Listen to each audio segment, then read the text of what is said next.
이러한 웨슬리의 부흥 목회라고 하는 주제입니다. 베빈스 저자가 베빈스인데요.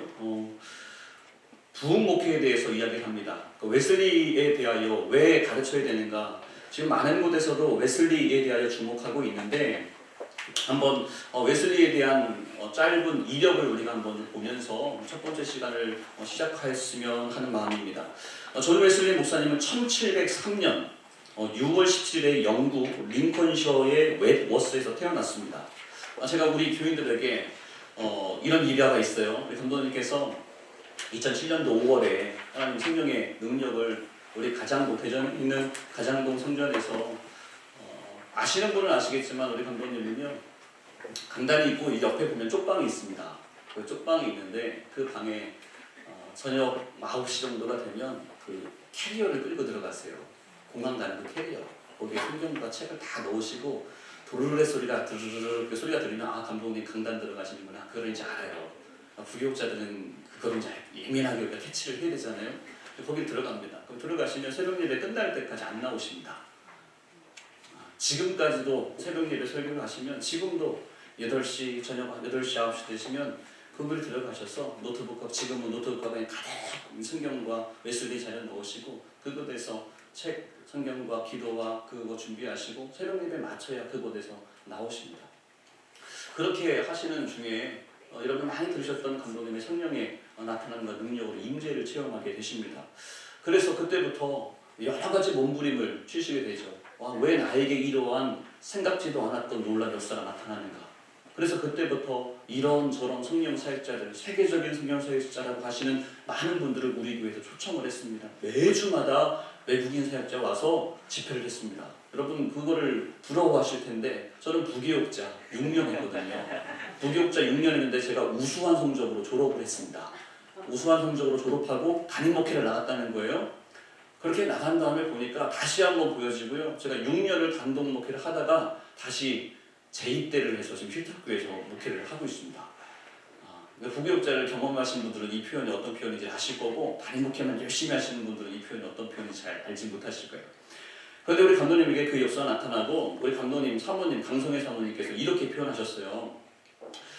성령님께서 감독님에게 임하시고 이런 성령의 나타남과 능력의 일들 우리 성도들에게 정말 파킨슨병들 또 암 환자들 여러 질병에 허덕이던 사람들이 담임 목사님에게 이 놀라운 성령의 임재 사건이 나타나고 나니까 성도들의 질병이 낫더라고요. 할렐루야. 이곳저곳에서 질병이 나았습니다라고 성도들이 간증을 하고 고백을 하는데 감독님께서 고백하시는 말씀이 나는 우리 교회 성도들이 이렇게 아픈 사람이 많은 줄 몰랐다. 우리 교회에 겉에서 볼 때는 양복 입고 오고 양장 입고 오고 아름답고 복된 모습으로 오는데 아프다는 말 안 하니까 다 괜찮은 줄 알았죠. 문제가 없는 줄 알았죠. 다 건강한 줄 알았죠. 그런데 치유받았다고 하는 그 치유의 내용을 보니까 너무나 심각한 질병들이 많이 있었어요. 그래서 우리 교회에 엄청나고 폭발적인 상상할 수도 없는 그 부흥이 임했습니다. 그래서 감독님께서 찾아가시는 그 과정이 찾고 찾다가 이제 웨슬리 목사님의 일기와 저널과 그런 1차 자료에 충분하게 풍성하게 담겨 있는 것을 발견하게 되고 우리 신학자들이 번역해놓은 웨슬리 자료가 아니라 영국에서 있는 웨슬리 목사님이 기록한 1차 자료에 그 자료를 찾기 시작하셨습니다. 그래서 그 자료를 번역하면 할 때마다 신학교육을 잘못 받았구나. 내가 신학생 때, 내가 처음 목회할 때 우리 선배들에게 교수님들에게 웨슬리의 목회가 이랬다고 하는 것을 그때 내가 들었더라면 내가 이런 목회에 지금 이제서 목회를 수십 년 한 다음에 만나는 이런 안타까운 일들, 속상한 일들이 적었을 텐데 라고 하는 그 마음 때문에 그때부터 소책자를 1차 자료를 번역하기 시작합니다. 감독님 얼마나 세밀하시고 얼마나 섬세하신 분이냐면 목사님들이 책들을 많이 읽으시지만 또 책을 가장 못 읽는 분들이 목사님이기도 합니다. 그래서 두꺼운 책을 주면 안 읽을까봐 이렇게 얇게 원래는 이 책자가요 여러분 두꺼운 책입니다. 우리 신태성 목사님이 이 책을 번역하시고 하신 건데 이거를 또 목사님들이 힘드실까봐 또 정리해서 짧은 책으로 만들어서 우리 읽기 쉽도록 하시는 그런 작업까지도 하셨습니다. 웨슬리의 목회 가운데 나타나더라고요. 저도 감리교 목사니까 신학대학에서 저는 배웠습니다. 웨슬리는 조직신학자로 배웠습니다. 조직신학자로 배웠고 그래서 신학에 대한 저는 그래서 웨슬리가 신학자인 줄 알았어요. 목회는 안 하고 대학 교수였나 보다 그렇게 이해를 하고 있는데 아니 대전중앙교회고 감독님 만나고 난 다음에 그때서 알게 된 사실이 웨슬리는 어느 곳에서나 복음을 전하는 사람 나를 성령 사역자라 부르지 말고 말씀을 전하는 영혼구원의 사역자다 그걸 외쳤던 분이 바로 웨슬리 목사님이었더라고요. 그러니까 웨슬리 목사님 가는 곳마다 성령의 나타남과 능력이 있었습니다. 악한 영망세대가 떠나갔습니다. 그 놀라운 일들이 나타나는 거예요. 그런데 여러분 그래서 감독님께서 우리 성도들에게 말씀을 전하시고 설교하실 때마다 웨슬리를 이야기합니다. 1700년 나오면 우리 성도들은 웨슬리 이야기가 시작됐구나. 수년째 10년 가까이 1700년대 나오면 우리 성도들은 오늘도 시작되었다 라고 이야기를 합니다.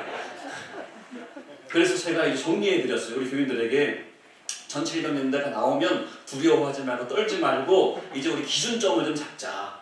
예수님이 오심을 이전과 이후로 BC와 AD가 나눠진 것처럼 우리 힐탑의 성도라고 하면 감독님이 웨슬리 전문가니까 우리 힐탑의 성도들도 웨슬리에 대해서는 어느 정도 기준이 있어야 된다. 그래서 다 외웁시다. 1738, 1738년이 기준입니다.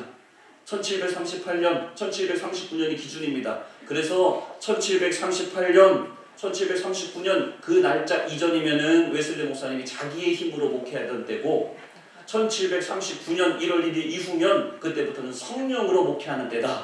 그 기준을 잡고 39년 이후면 이제 아멘하면 되고 39년 이전에 웨슬리 목사님 무언가를 했다 그러면 처음에는 그런 줄 알았는데 나중에 회개했더라. 내 이성으로 목회했더라. 내 그 모든 것들 바울처럼 다 배설물로 여겼더라 라고 이해하면 됩니다. 우리 그것만 기억합시다 라고 했더니 마음의 한 짐을 다 해결을 한 것 같아요. 감독님께서 이렇게 웨슬리를 붙잡고 삽니다. 성경담으로 웨슬리의 책을 웨슬리의 1차 자료를 번역하고 읽고 또 목사님들에게 이 말씀을 나누셔야 한다고 항상 하시고 또 준비하시는 그 모습을 보면서 얼마나 부끄럽고 얼마나 존경되고 얼마나 이렇게 감독님 다시 바라보게 되는지 여러분들보다 저는 그 마음을 많이 느껴요. 또 우리 감독님 사모님 강성희 사모님께서 이러한 이야기를 한번 해주셨어요. 우리 새 성도들로 이렇게 오게 됐는데 하나님께서 사모님에게 한 가지 모습을 보여주셨어요. 어떤 모습을 보여주시냐면 감독님께서 영국에 있는 그 음악가 아니면 재판관 뭐 이런 사람들처럼 꼬불꼬불한 그 흰색 가발 쓴 것 같은 그런 모습이죠. 그 모습을 쓰고 강단에 올라오셔서 설교하시는 그런 그림을 사모님께서 보신 거예요. 그래서 아니 이 모습이 어떤 모습이지? 왜 우리 감독님은 파마도 안 하시고 항상 이렇게 이런 머리인데 사모님이 그 모습을 보면서 이거 좀 이상하다. 내가 좀 잘못 보았나? 라고 생각을 하셨다고 하시는데 몇 년이 지나서 생각을 해보니까 웨슬리의 얼굴, 웨슬리의 초상화를 보니까 딱 웨슬리의 모습인 거예요. 그래서 성령님께서 이 힐탑의 재단에서 감독님의 목회가 웨슬리 목회가 나타나겠구나. 웨슬리의 목회를 전하는 그런 목회가 되겠구나. 라는 것을 박수를 치면서 이제 알게 되었다고 하나님께서 하시는 그 이야기도 듣게 되었습니다. 1703년에 약 1703년에 웨슬리 목사님은 태어났습니다. 그리고 그의 부모님은 영국 국교회의 신부였습니다. 영국 국교회의 신부였던 사물리 웨슬리 그리고 어머니는 수산나 웨슬리 사이에서 19남매 중에 15번째 아들로 이제 15번째로 태어났습니다. 19명 중에 15번째라고 했으니까 여러분 웬만한 학교 하나 만들어도 되는 거예요. 그런 집안에서. 그런데 우리 알고 있듯이 그의 어머니 수산나는 저는 이거 볼 때마다 하나님 앞에 감사해요. 수산나 같은 우리 어머니가 아니셔서 감사하다. 수산나는요 웨슬리 목사님 태어났을 때 어렸을 때부터 새벽에 일어나야 되고 기도 1시간 해야 되고 성경 읽어야 되고 일 시켜야 되고 어렸을 때부터 그거 하지 않으면 밥을 주지 않았다라고 하는 기록이 나와서 철저한 신앙 교육, 철저한 경건 생활 어렸을 때부터 그러한 신앙 교육을 시켰던 분이 바로 그의 어머니 수산나 웨슬리였습니다. 그래서 1714년에 웨슬리는 런던의 차터하우스에 입학해서 공부를 합니다. 그리고 1720년 그러니까 약 17살, 18살 됐을 때 옥스퍼드에 있는 크라이스트 처치의 대학에 입학하게 됩니다. 그리고 1725년에 포터 감독에 의해서 영국 국교회의 집사 사제로 임명됩니다. 그러니까 우리식으로 표현해보면 목사 안수, 집사 목사 안수를 이때 받았다는 겁니다. 몇 살에 받았냐면 약 22살, 23살에 집사 목사 안수를 받게 되고 또 28년에 장로 목사 안수를 받게 됩니다. 그러니까 그로부터 약 3년 지난 다음에 장로 목사 안수를 받게 되는 겁니다. 그러니까 영국 국교의 그 사제의 직임이 이렇게 되는 것 같습니다. 두 번의 목사 안수를 받게 됩니다. 그리고 또 웨슬리 목사님의 그러한 지적인 능력과 총명함에 대하여는 1726년에 옥스퍼드의 링컨 대학의 특별 연구원으로 이제 일하게 됩니다. 그래서 그곳에서 25년 이상 연구하는 연구 교수로서 이제 활동하게 되는데, 연구했던 그러한 분야가 어떤 것인가, 히브리어, 아랍어, 라틴어, 논리학, 윤리학, 철학, 물리학, 웅변학, 시각, 신학 등 다양한 이런 연구 범위 모든 것들을 연구하는 웨슬리 목사님의 사역을 우리는 알게 됩니다. 그리고 1727년에 8월부터 약 2년 동안 웹업소에서 아버지가 목회하시는, 그의 부친이 목회하시는 그 교구에서 사무엘 아버지를 도와서 목회를 하게 됩니다. 그러다가 다시 약 2년 후에 자신이 연구하던 그 링컨 대학의 부름을 받아서 돌아와서 더 큰 비전과 꿈을 가지고 이제 다시 아버지의 목회 사역보다 이제 이 일에 연구하게 됩니다. 그래서 그때부터 1729년부터, 그러니까 그때의 나이를 계산해 보면 26, 7대, 이때부터 동생 찰스와 함께 그 링컨 대학 안에서 홀리클럽을 만듭니다. 경건 생활에 시간을 정해놓고 성경을 읽고, 시간을 정해놓고 함께 기도하고, 그리고 하루의 삶을 정리하면서 나의 삶을 돌이켜보고 나누는 그러한 모습이 홀리클럽 안에서 나타나게 됩니다. 우리가 너무나 잘 알고 있는 그러한 모습, 메소디스트라고 하는 규칙제기의 모습이 이 시간에 26, 27이라고 하는 그 나이부터 철저하게 친구들과 동기들과 학교 안에서 이루어졌습니다. 그래서 이 메소디스트라고 하는 이름이 나중에 감리교회라고 하는 그런 이름으로 연결되어지는 겁니다. 1735년 4월 25일에 아버지 사무엘이 돌아가시게 됩니다. 72세 일기로 일생을 마칩니다. 아버지를 이어서 외빛교회 목사직을 잠깐 맡다가 이제 다시 학교로 돌아오게 되는 그런 일들이 있었고요. 그리고 우리가 잘 알고 있는 1735년 10월에는 미국 조지아로 이제 선교사로 이제 나가게 됩니다. 그러나 잘 알고 있듯이 선교의 그 결과가 좋지 못했습니다. 그러니까 웨슬리 목사님도 이 일생을 가만히 보면 처음부터 다 좋은 이야기만 지금 하고 있지만 아니에요. 인간적인 냄새가 많이 풍기더라고요. 연애도 잘하지 못했습니다. 연애를 잘 못한 분이 웨슬리입니다. 그리고 또 여러 가지 웨슬리 목사님의 만남 가운데 또 사람과의 여러 가지 문제들이 많이 있습니다. 계속해서 나는 이것이 전부인 줄 알고 그곳에 나의 신앙과 시간을 올인했는데, 가만히 보았더니 이 사람에게도 사람 냄새가 나서 사람과 갈등되어지고, 또 웨슬리가 세웠던 제자들과도 헤어져야 되고, 그런 여러 가지 모습들이 많이 있습니다. 그럼에도 웨슬리는 사람에게, 또 내가 실패한 것, 사람에게 기대하지 않고 그 안에서도 끝까지 성령께서 일하시는 일에 주목하고 실망하거나 실족하지 않고 오늘 다시 나에게 힘주시는 그 능력의 주님을 바라보며 나아갔던 자가 웨슬리라는 거예요. 처음부터 끝까지 다 모든 것을 깔끔하게 살았던 사람, 모든 것을 깔끔하게 해결하는 사람이 웨슬리는 아니었습니다. 그러나 하나님은 웨슬리를 분명하게 사용하셨습니다. 1738년 2월 1일에 웨슬리가 다시 영국으로 돌아왔습니다. 그리고 우리가 잘 알고 있는 1738년 5월 24일에 영국 런던의 올드스케일에서 한 저녁에서 페더라인의 그 모임에서 모인 그곳에서 루터의 로마서 서문을 읽는 중에 저녁 8시 45분경에 마음이 이상하게 뜨거워지는 것을 체험하였다라고 말합니다. 그래서 제가 배웠던, 신학교에서 배웠던 1738년 5월 24일은 웨슬리 회심일이다. 그래서 우리 감리교에서는 웨슬리 회심주의를 지킵니다. 5월 24일 이날을 이렇게 지키고 그렇게 배웠고, 그래서 웨슬리 하면 1738년 5월 24일을 그냥 국경일처럼 제 머릿속에는 딱 박혀 있습니다. 그런데요 여러분, 제가 올해 우리 감리교 목사들은 이렇게 목사 안수를 받으면 정회원이라고 합니다. 그 정회원이 되면 또 목사 안수 받은 지 10년이 지나면 또 연수 교육을 받아야 돼요. 또 그런 거를 또 제도적으로 이렇게 의무적으로 몇 년이 지나면 받아야 되는 재교육, 목회자 재교육이 있는데, 제가 이번에 신청을 하고 들어갔는데 이번에 주제가 웨슬리 표준설교 읽기라고 하는 주제였습니다. 그래서 우리 감리교 협성대학에 있는 나영석 교수님을 중심으로 해서 협성대에 있는 각 전공 교수님들이 팀을 이루어서 웨슬리 표준설교 읽기 운동을 하시더라고요. 그래서 저는 감독님 통해서 웨슬리에 대한 것을 많이 듣고 잘됐다. 이번 어떻게 교수님들 하시는지 봐야 되겠다 하고 집중해서 들었는데 첫 번째 시간에 강의에서 이천석 교수님께서 이렇게 말씀하시더라고요. 조직신학 교수님이에요.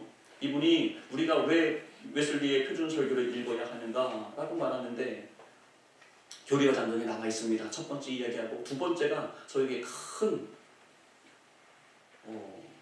충격을 주는 그런 이야기를 하셨습니다. 이분이 이렇게 말씀하시는 거예요.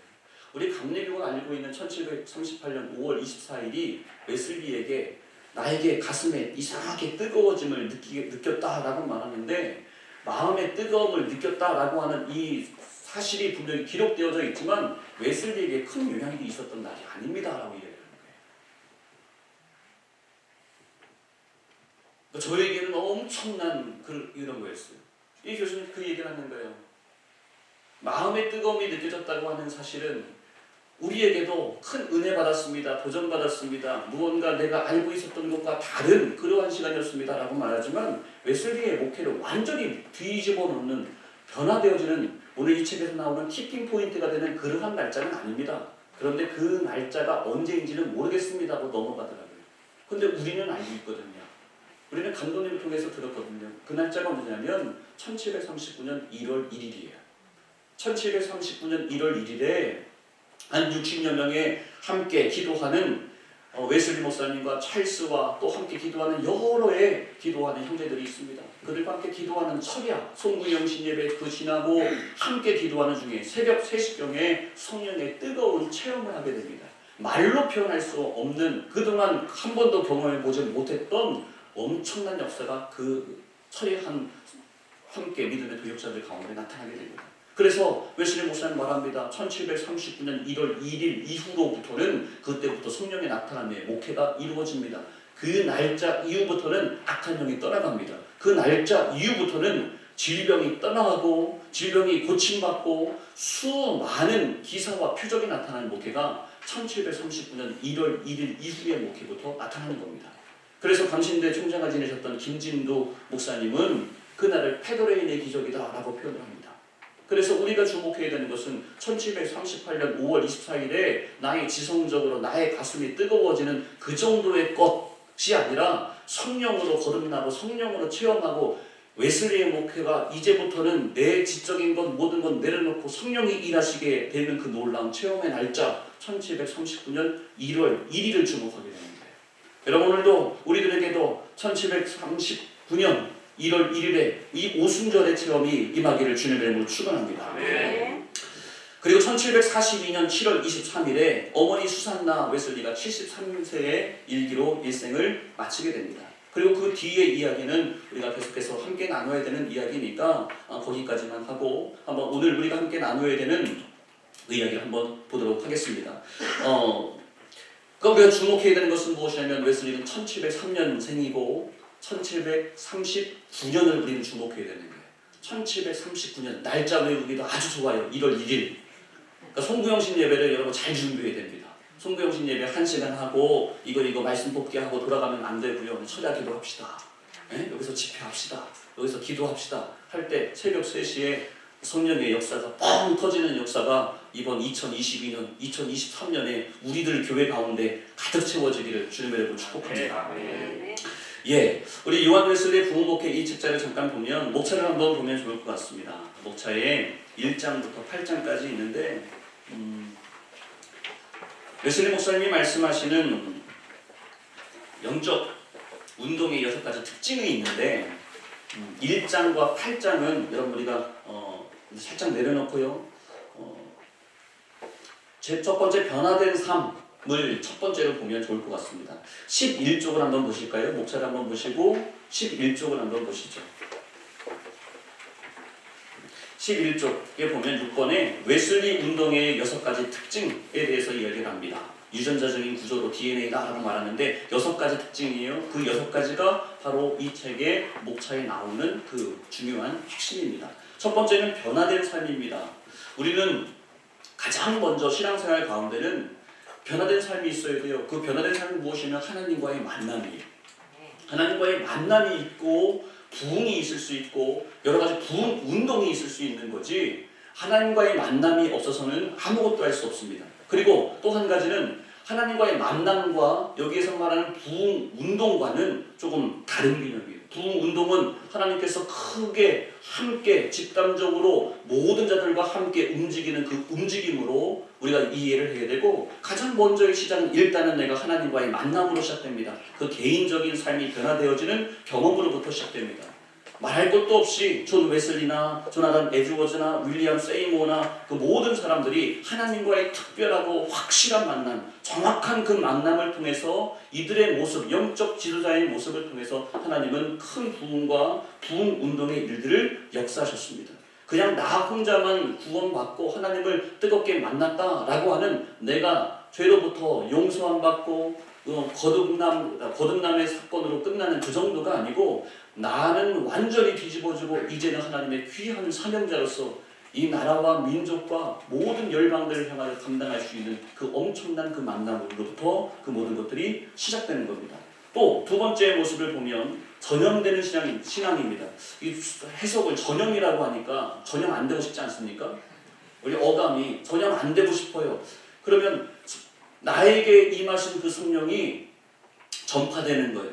확장되는 거예요. 나로부터 이제 옆에 있는 자들에게 번져나가는 거죠. 확장되어지는 거죠. 전파되어지는 겁니다. 전달되어지는 겁니다.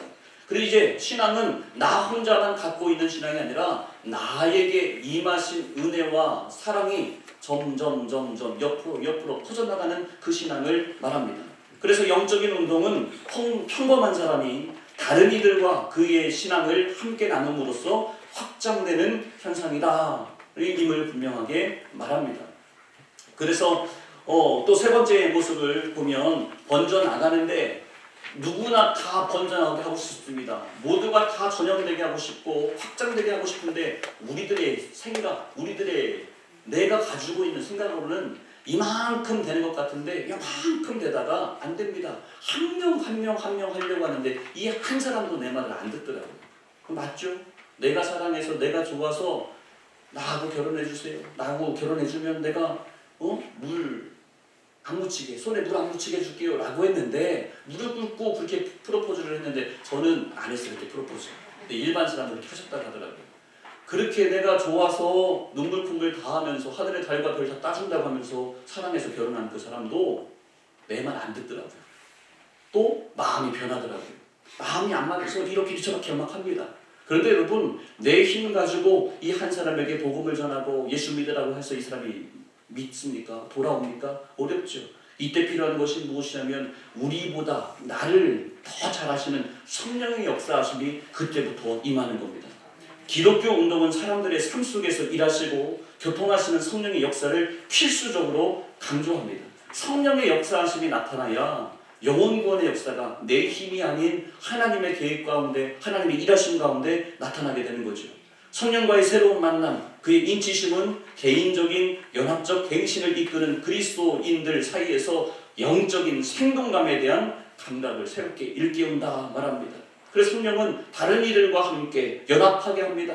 내 생각으로 연합하는 것은 며칠 못 간다고요? 내가 좋아서 함께 삽시다 한 사람도 시간 지나면 아웅다웅하게 되는 거예요. 그런데 성령께서 함께 하실 때에는 같은 성령이시기에 같은 마음을 품게 하시고, 같은 영과 같은 비전과 같은 소망을 가지고 함께 하나님께서 원하시는 그 길에 걸어갈 수 있게 하시는 거예요. 그래서 성령의 역사가 나타납니다. 그 다음에 성령의 충만함을 받았어요. 성령의 역사하심이 나에게 임했습니다. 그러면 성령이 임하시고 나면 교회가 저절로 부흥되더냐라는 거예요. 이 부분에 대해서 우리가 조금 세밀하게 우리 생각하고 우리가 한번 연구해 봐야 되는 문제가 있습니다.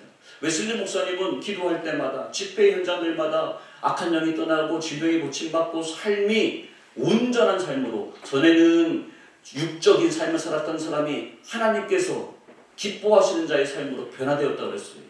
더 구체적으로 말하면 맨날 수령대왕 할아버지가 이럴 때만 하라고 한 이야기, 술만 처먹고 살았던 인생이 이제 술이 끊어지는 거예요. 술이 쳐다만 봐도 싫은 거예요. 그런 역사가 나타나요. 제가 우리 교회 청년들하고 이렇게 함께 성경 공부하고 함께 기도의 모임을 하는데 제가 이런 간증을 했어요.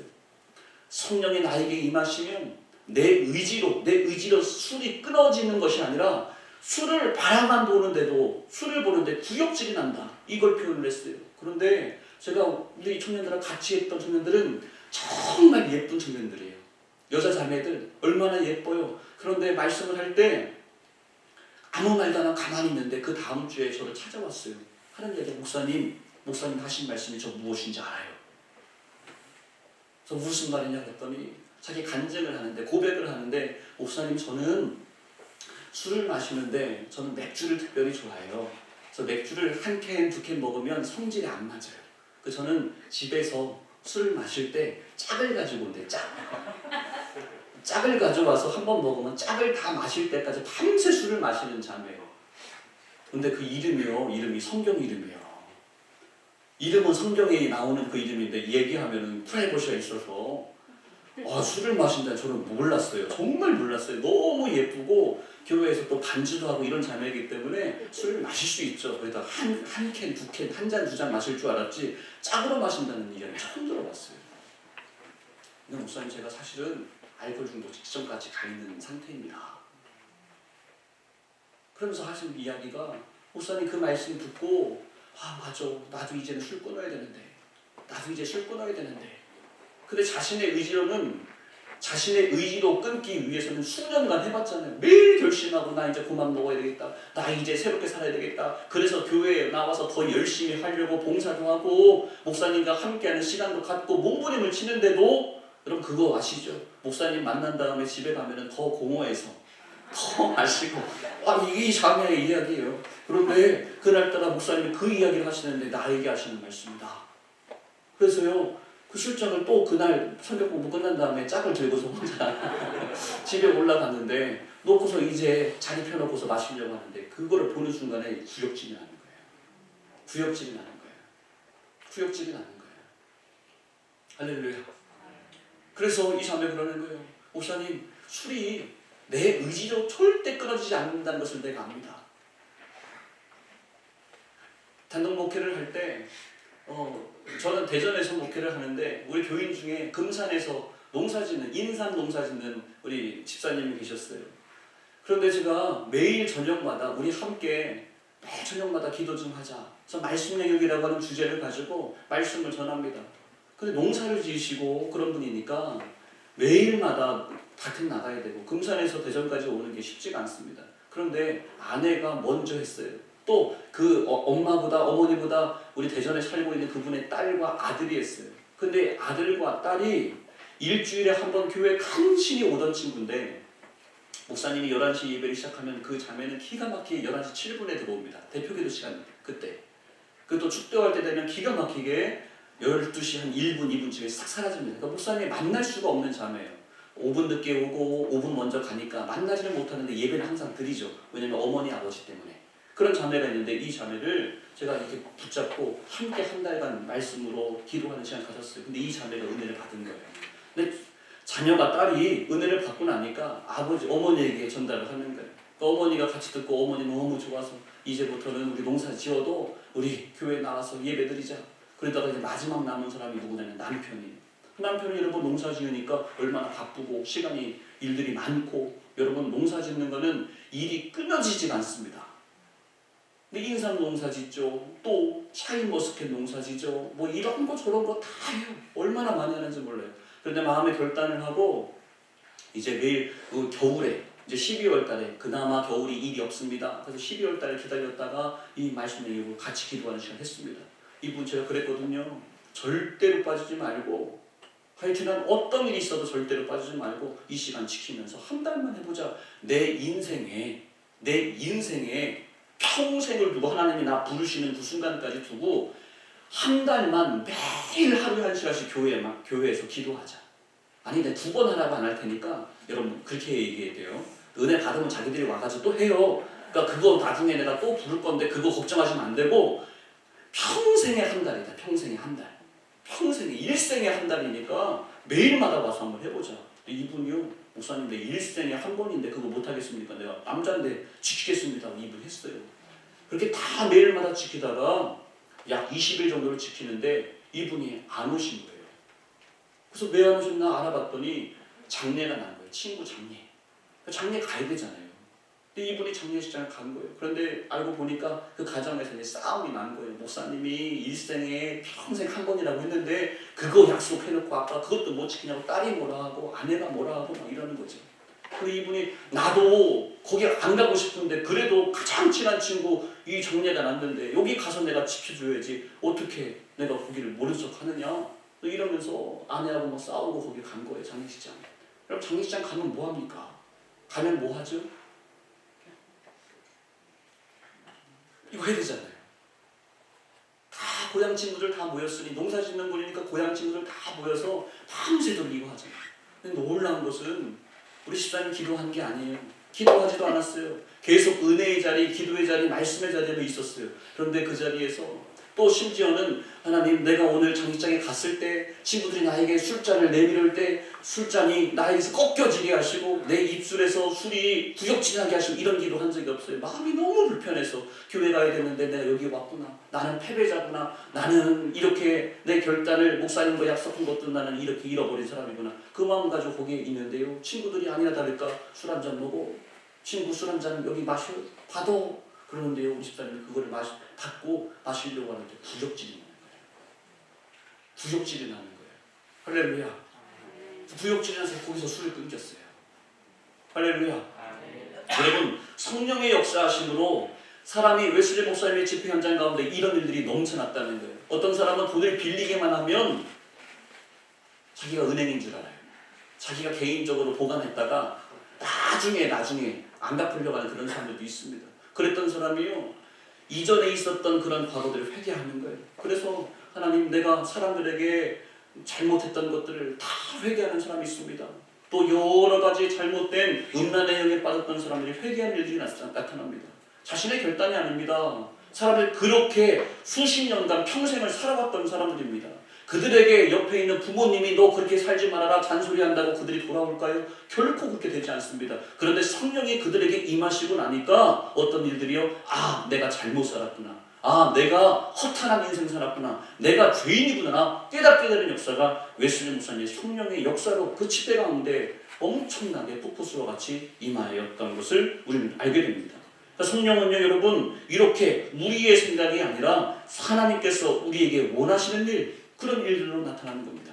그리고 성령의 나타나심과 임하심 위에서 끝나는 것이 아니라 특별히 오늘의 주제는 무엇이죠? 요한 웨슬리의 부흥 목회입니다. 그리고 부흥 운동입니다. 운동이라고 하는 무브먼트를 갖다 붙인 것은 무엇이냐면 한 사람의 변화에서 끝나는 것이 아니라 모두가 다 함께 하는 것. 모두가 다 이 경기에 은혜와 부흥의 경기에 참여하고 함께 이루어 나가는 것을 말하는 겁니다. 웨슬리 목사님은 한 사람을 통하여 그분만 변화되었다가 아니라 그분을 통하여 수많은 영혼들이 기대하지도 않고 상상할 수도 없었던 사람들이 모였는데 그 자리에서 그들의 삶이 변화되어지고 영적인 문제, 삶의 문제 그 모든 것들이 풀려지는 역사가 바로 성령의 역사로 우리에게 주어지는 겁니다. 여러분 이 역사하심으로 끝나는 게 아니라 이제는 무엇 해야 된다고요? 이제는 그것에서 사람이 모여지는 것에 끝나는 게 아니라 잘 봐야 되는데 이제 4번에는 제자도와 제자 양육입니다. 이 모습을 어떻게 봐야 되는가? 그 뒤의 모습으로까지 이어지게 되면 시스템이라고 하는 문제가 나와요. 시스템을 갖춰야 돼요. 영적 운동은 제자도와 영적 성장을 위한 어떤 환경, 시스템 혹은 체계를 발전시키는 것을 필요로 한다라고 말을 합니다. 그래서 이러한 체계는 종종 계속적인 영적인 성장과 헌신을 격려하기 위한 속회나 소그룹 프로그램의 형태로 나타난다라고 말합니다. 웨슬리 목사님을 우리가 가장 이야기할 수 있는 키워드를 이야기해 보면 그토록 묻혀 있었던 성령의 나타나심의 일들에 대하여 예수님 부활 승천하신 다음에 마가의 다락방에 120문도에게 주님께서 약속하셨던 성령이 임하였습니다. 그리고 그 예수님의 12제자와 그 120명의 성령을 체험한 사람들이 이제부터는 예수님이 그리스도이시다라는 것을 복음을 전하기 시작하죠. 그리고 우리가 잘 알고 있는 사도 바울을 통하여 또 많은 사람들이 예루살렘을 넘어 유대를 넘어 이스라엘을 넘어 사마리아를 넘어 온 세상을 향하여 열방을 향하여 복음을 전하기 시작합니다. 이렇게 복음을 전하는데 어떠한 일들이 있습니까? 이 복음을 전하는 일들 가운데 성령을 체험한 사람들, 이전에는 예수님의 제자들이 찌질한 모습이었어요. 예수님이 막 유명해지고 이럴 때는 제자들도 좋아서 이렇게 함께 춤추고 함께 기뻐하고 예수님 곁에서 사람들이 환호성 치는 거에 너무 좋았지만 예수님이 십자가에 잡히시고 저렇게 되는 모습 보면 다 도망갔습니다. 근데 성령 체험하고 나닌 다음엔 어떻게 되는 거죠? 이제는 그때부터는 이들이 제자가 아니라 사도의 모습으로, 이제는 나 복음 전하는 내 목숨 내놓습니다. 모든 것 다 필요 없습니다. 난 주님만 바라봅니다. 라고 하는 사람으로 이제 변화되었습니다. 그런데 이제 그 120명의 사람들과 함께 또 많은 사람들이 이 복음의 말씀을 전하면서 이제 나타납니다. 그러다가 목숨까지도 내놓고 복음을 전하는데 점점 그때는 여러분 교회가 성장합니다. 초대교회가 세워집니다. 강한 그리스도인들이, 강한 성도들이 세워집니다. 그런데 여러분 아이러니하게도 콘스탄틴 대제를 통하여 그도 영적인 환상을 보게 됩니다. 그리고 그 일을 통하여 세상을 다스리고 지배하고 모든 것들을 다 붙잡고 있었던 로마가 국교를 선언합니다. 이제부터는 예수 믿는 사람, 그리스도라고 고백하는 사람들을 다 잡아 가뒀습니다. 핍박했습니다. 순교시켰습니다. 그래서 카탄쿠비라고 하는 그 동굴에까지 숨어 들어가서 신앙 지키려고 했던 것 아닙니까? 예수 믿는다고 하는 것은, 그때 당시 세례받는다는 것은 그리스도인이라고 하는 그 징표는 무엇이었습니까? 죽음을 이야기하는 거고, 내가 자녀를 키우는데 예수 믿는다고 하면 학교에서 받아주지 않는 겁니다. 당신 기독교인이에요? 예수 믿어요? 학교 입학 불가합니다. 장사를 합니다. 장사하는데도 예수 믿는 그리스도인이라고 하면 다른 사람들은 월세 100만 원 받는데 그리스도인들만 월세 200만 원 내라고 합니다. 또 내가 평생을 밀고 와서 우리 부모님과 평생 살아왔던 집이 있고 땅이 있고 사업 기반이 있는데 그리스도인이라고 하는 사실이 밝혀진 순간 당신 이 지역을 떠나라고 합니다. 다 놓고 떠나라고 합니다. 그게 바로 그리스도인이 감당해야 됐던 그런 엄청난 핍박입니다. 제가 왜 이 표현을 드리냐면요, 초대교회의 성도들은 힘들었습니다, 핍박받았습니다 라고 했던 성도들이 반응이 없더라고요. 그런데 기독교인이라는 이유 때문에 월세 100만 원인데 200만 원 내라가니까 우리 성도들이 그러면은 정말 어려운데요? 그렇게 나오더라고요. 요즘에는 자녀들 좋은 학교 보내려고 목사님 추천서 써주세요 이러거든요. 근데 기독교인이라는 것 때문에 당신 학교 자녀들의 입학을 거부합니다. 그랬더니 그때 반응이 오더라고요. 내가 평생 읽었던 부모님의 모든 재산과 내가 살고 있던 집, 예수 믿는다는 그리스도인 때문에 이거 다 내놓고 떠나가십시오 라고 했더니 성도의 반응이 있더라고요. 당신은 그럴 수 있습니까? 우리는 지금 오늘 2022년에 예수 믿는다고 하는 그 사실이 우리에게 얼마나 복됩니까? 저는 예수님 때문에 밥 먹고 살아요. 저는 예수님 때문에 밥 먹고 살고 있다고요. 그런데 이들의 모습은 예수님 때문에 죽을 수도 있습니다. 예수님 때문에 모든 것 다 빼앗길 수도 있습니다. 실제로 다 빼앗겼습니다. 실제로 죽었습니다. 그런데도 다 죽어가는 모습을 보면서 수많은 사람들이 그리스도인으로, 나도 그리스도인 되겠습니다. 나도 세례받겠습니다. 나도 예수의 제자가 되겠습니다. 성도들이 몰려드는 거예요. 여러분, 그러다가 아이러니하게도 이제는 기독교가, 로마가 다스리는 나라는 기독교가 북국종교다라고 선언을 해버렸습니다. 그래서 우리가 오늘 2022년이라고 말할 수 있는 그 기준도 바로 그 시점부터 시작되는 것 아닙니까? 우리가 그토록 원했던 거예요. 기독교 마음 놓고 예배드릴 수 있고 마음 놓고 예수를 그리스도로 고백할 수 있는 것, 그것을 우리는 기대했습니다. 꿈꿨습니다. 이것이 바로 기도의 응답이라고 생각했습니다. 그런데 안타깝게도 그때부터 성령의 역사가 나타나지 않는 거예요. 덮어졌습니다. 어두웠습니다. 암흑이라고 말합니다. 간간히 수도사들과 여러 가지의 모습에서 그런 일들이 기록이 남아져 있긴 하지만 전체적인 성경에서 기록되어져 있는 엄청난 역사들은 나타나지 않는 거예요. 그래서 이제 은사, 무용론, 사도들의 시대 성령은 이제 더 이상 성경 시대에서 끝났다라는 이야기들도 있고 여러 가지 이야기들이 있는데, 여러분 1700년대 웨슬리 목사님을 통하여 그토록 덮여 있었고 그토록 어둠의 영 가운데 가득 채워져 있었던 역사라고 하는 그 시간을 일깨우는 분이 바로 웨슬리 목사님으로부터 시작된 겁니다. 그래서 우리는 웨슬리 목사님을 주목하는 거예요. 시대적으로 역사적으로 묶여 있었던 그 성령을 다시 우리에게, 우리의 삶의 영혼 가운데, 전 세계 열방 가운데 부어지도록, 임하도록 하신 그 성령의 부흥 운동이 웨슬리에게서 나타나게 되는 그 사건 때문에 그렇습니다. 만약에 이런 것, 오늘 지금 이야기하는 네 번째 제자도와 제자의 양육이라고 하는 이 시스템이 왜 중요하느냐? 우리는 웨슬리 목사님과 함께 비교해서 휘필드라고 하는 사람을 주목합니다.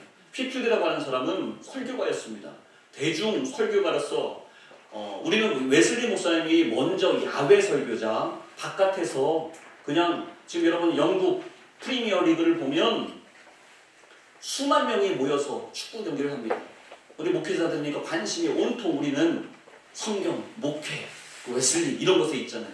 그래서 경기를 하는 그 장소들을 보면 여러분 다 웨슬리 목사님 일기 보시면 여기에서 웨슬리 목사님이 집회할 때 수만 명이 모였었다고 하는데 손흥민이 축구 경기하는 그 경기장에 다 설교했던 그 지역, 그 동네 이름이 낯설지가 않아요. 왜냐하면 우리 여기서 봤거든요. 수만 명이 어떻게 모였을까? 축구 경기장 저기서 저처럼 모였겠구나. 수만 명의 사람들이 모여서 그곳에서 이런 역사들이 나타납니다. 그런데 그 야외 설교를 하는 것이 웨슬리 목사님의 저작권으로 등록되어 있는 특허 상품이 아닙니다. 그 특허는 누구의 것이냐면 휘필드의 겁니다.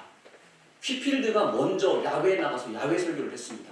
웨슬리 목사님은 웨슬리 목사님의 아버지가 영국 국교회의 신부라고 이야기를 했죠. 그래서 웨슬리도 나는 영국 국교회에 속해 있는 사람이라고 하는 그러한 철저한 마음이 있었습니다. 그래서 영국 국교회의 그 이야기를 철저하게 그곳에서 요구하는 여러 가지 예전과 여러 가지 그 행정적인 법과 질서와 절차를 다 지키려고 몸부림쳤던 분이 바로 웨슬리 목사님입니다. 근데 여러분 야외에서 영국 국교회는 뭐냐면 조금 천주교 비슷한 그런 예전적인 것들을 아주 강조하는 고전적인 그러한 교회 예배 형식을 생각하면 될 것 같습니다. 그런데 야외에서 설교한다는 것은 무엇을 이야기해요? 생각할 수 있죠? 규칙이 없습니다. 정해놓은 곳이 없습니다. 그냥 무슨 예전적인 것을 갖출 수가 없습니다. 그런데 휘필드는 야외에서 교회 건물 안으로 들어오지 못하는 가진 것도 없고 불안자들이고 좀 어렵고 이런 사람들, 좀 교회 건물 안에 들어오기 어려워하는 그 많은, 그러나 성도들 말씀 듣고 싶어하는 그 많은 사람들이 있는 그곳으로 휘필드는 달려가서 복음을 전했습니다. 그래서 휘필드가 갈 때마다 얼마나 많은 수많은 반응들이 있었는지 모릅니다. 벤자민 플랭클린 그분은 여기 이렇게 휘필드에 대해서 이렇게 평론을 해놨더라고요. 휘필드가 집회한다 그러면, 휘필드가 설교한다 그러면 지갑 집에다 놓고 가라. 그 얘기가 여기서 나온 겁니다. 왜냐하면 나는 헌금 안 하려고 마음을 먹고 간다 할지라도 휘필드가 설교할 때 앉아있으면 결국에는 다 끄집어내고 있는 나 자신을 발견하게 될 거니까 지갑 자체를 아예 집에 놓고 오라는 거예요. 가지고 가지 말라는 거예요. 다 놓고, 그 정도로 사람의 언변과 이 말을 정말 잘했던 사람이 누구라고요? 웨슬리 목사님이 아니에요. 휘필드라는 사람이에요. 그러면 여러분 우리가 웨슬리 목사님보다 휘필드를 더 기억해야죠. 더 알려줬어야죠. 근데 휘필드의 마지막에 고백이 나는 웨슬리처럼 이러한 조직을 갖지 못했다. 나는 이렇게 시스템을 갖추지 못했다. 라고 하면서 안타까워합니다.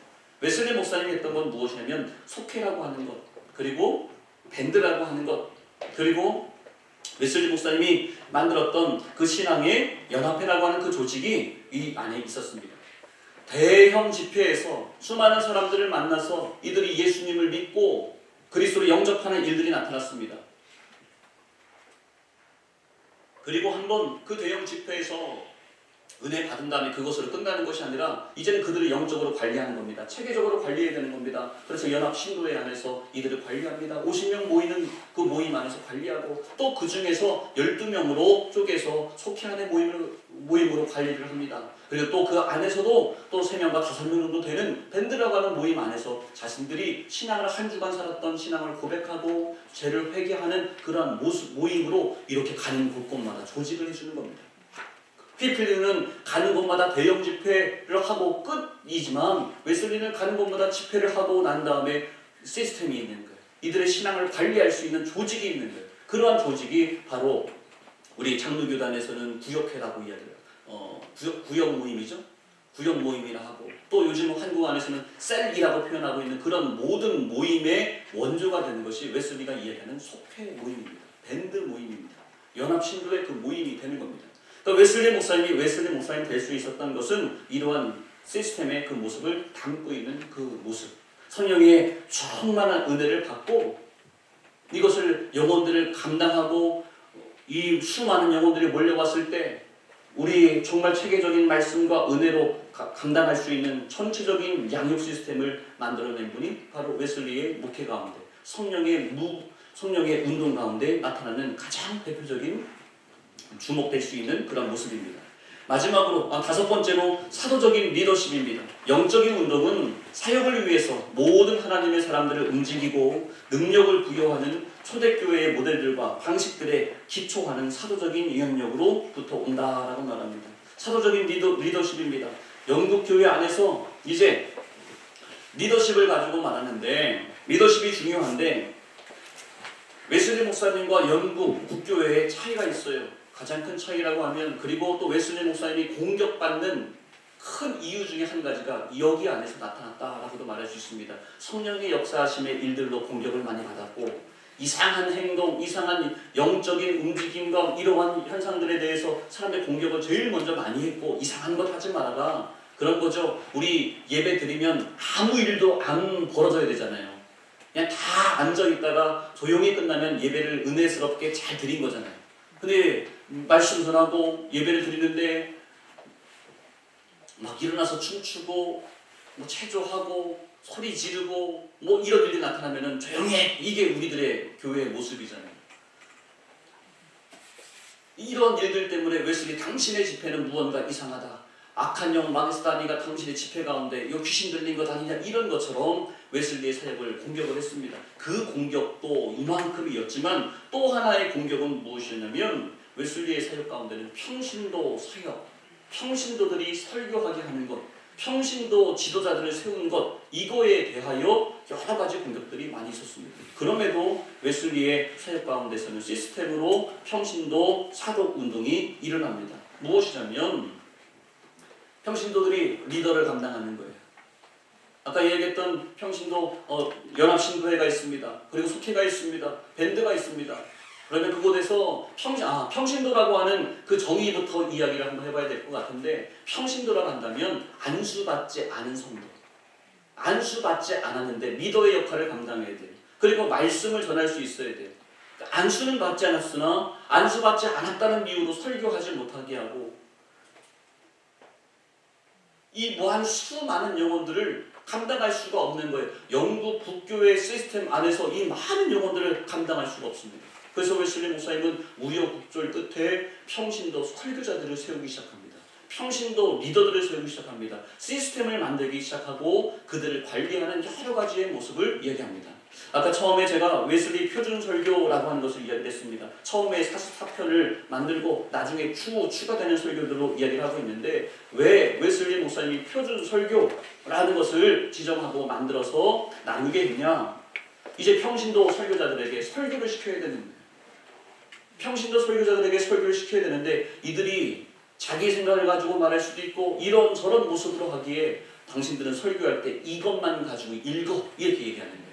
이거 읽으라고 딴 얘기하지 말고 당신 생각 설교하지 말고 이거 읽기만 해 라고 하는데 여러분 지금도 우리가 그걸 읽기만 목사님들에게 읽으라고만 해도 너무 깊이가 있고 우리의 신앙과 우리의 그 모든 것들이 체계적으로 신앙의 구원과 모든 것들이 하나하나 담겨지는 귀한 말씀이 바로 웨슬리의 표준설교입니다. 그러니까 평신도 지도자들을 세우기 위해서 그들을 교육하기 위해서 웨슬리 목사님은 표준설교를 가르치고 나누고 교육을 시킵니다.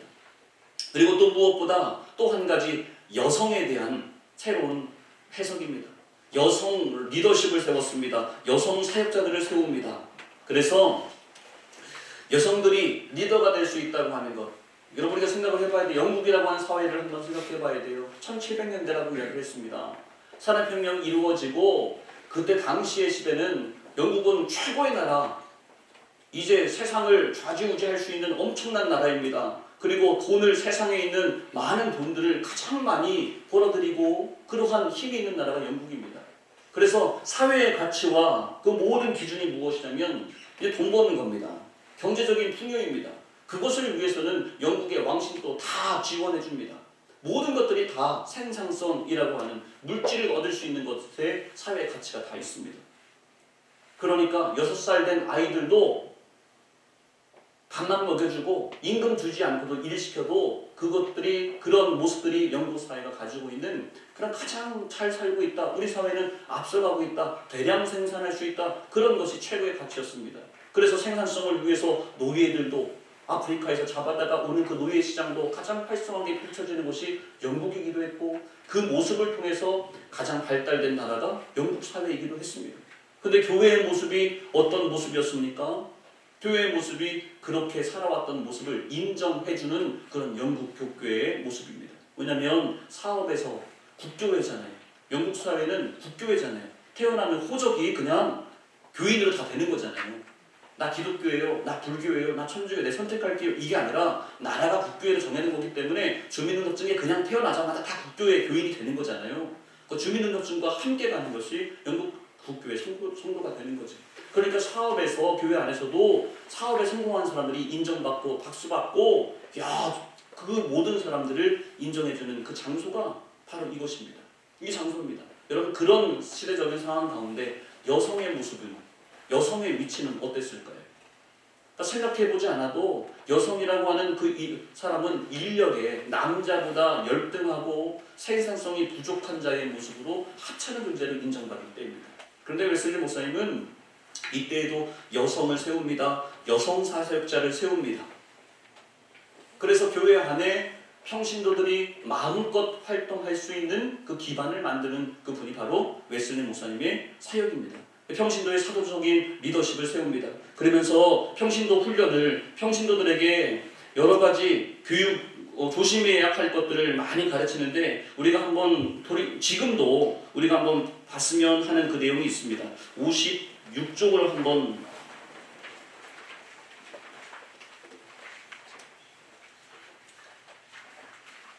웨슬리 목사님이 가르치는 12가지 지침이 있는데요. 그 지침을 한번 좀 잠깐 보았으면 좋겠습니다.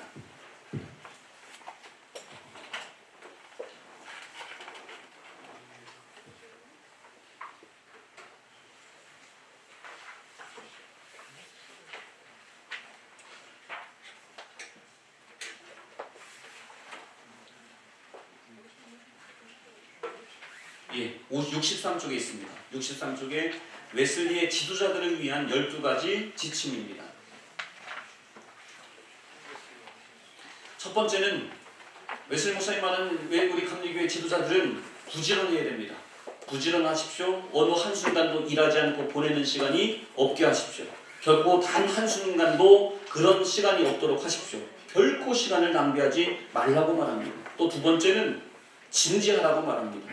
하나님을 향한 거룩함이 당신의 동기가 되게 하십시오. 사소하고 가벼운 일들, 농담이나 어리석은 대화를 피하십시오 라고 권면합니다.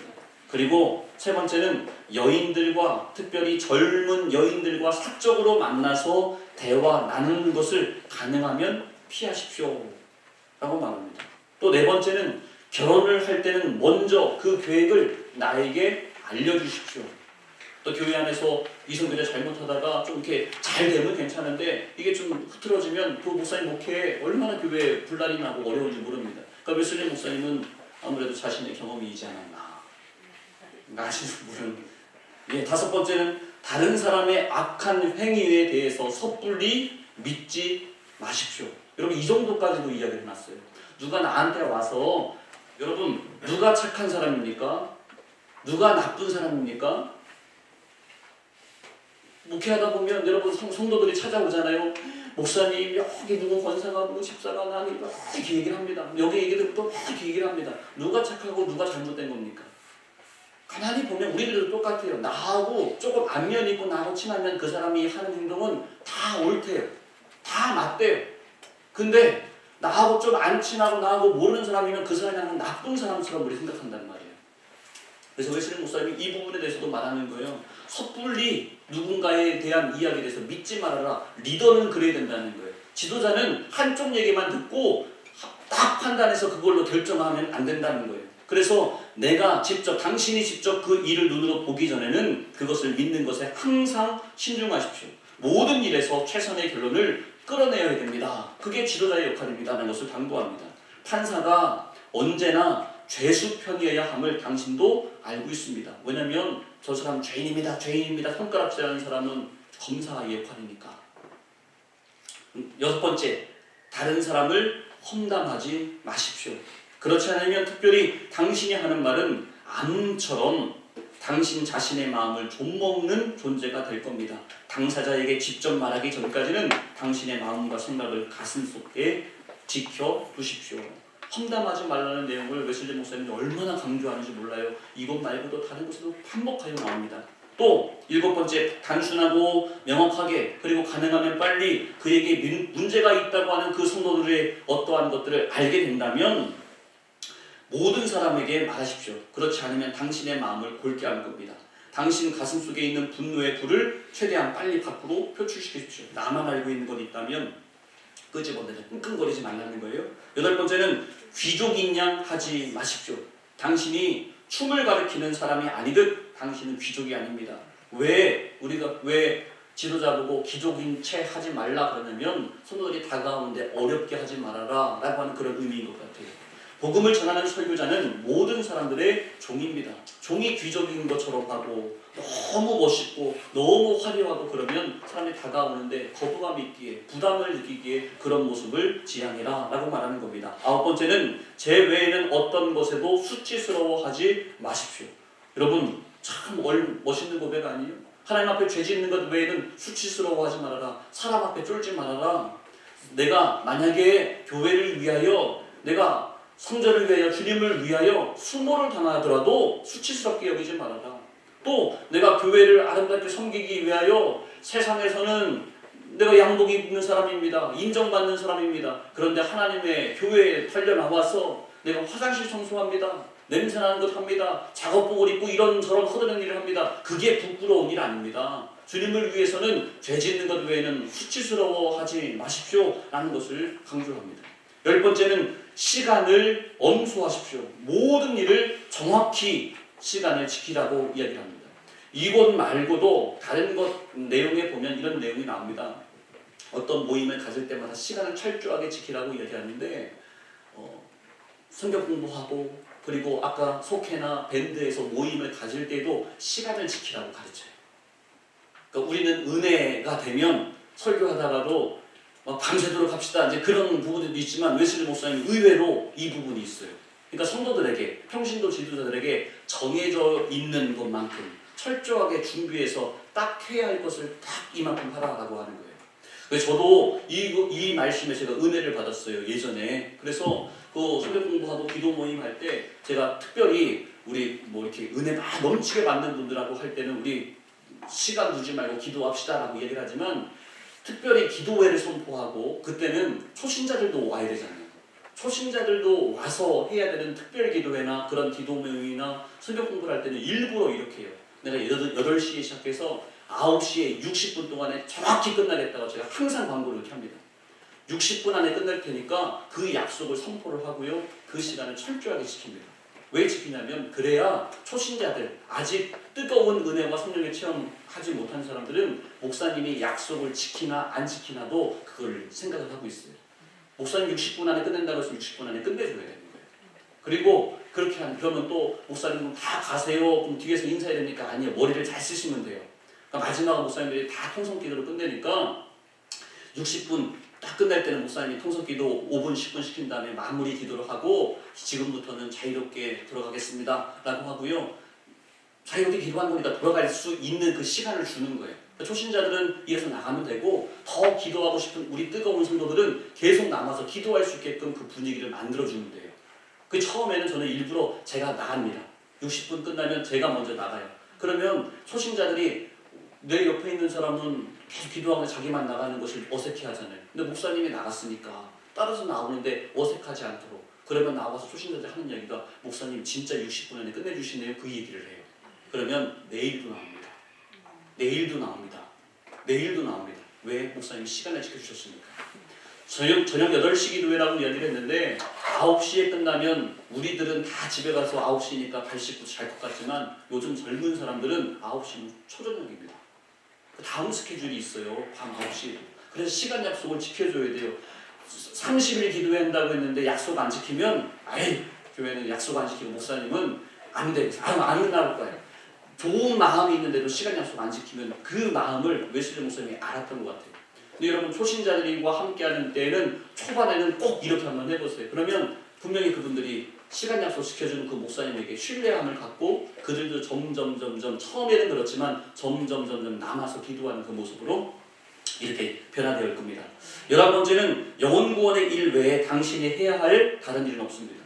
웨슬리 목사님은요, 다른 것을 넘어가려고 하다가도 결국에는 무엇이냐면 영혼구원이에요. 이것에 대해서는 철저하게 딴 데로 흘러가지 않습니다. 모든 것을 다 하는데 영혼구원입니다. 영혼구원으로 돌아옵니다. 온전히 여기로 표현합니다. 오직 이 일에만 온전히 모든 시간을 보내십시오. 당신이 필요로 하는 사람들에게 가지 말고 당신을 가장 필요로 하는 사람들에게 가십시오. 12번째, 모든 일을 자신의 뜻대로 하지 말고 복음 안에서 자녀된 자답게 행동하십시오.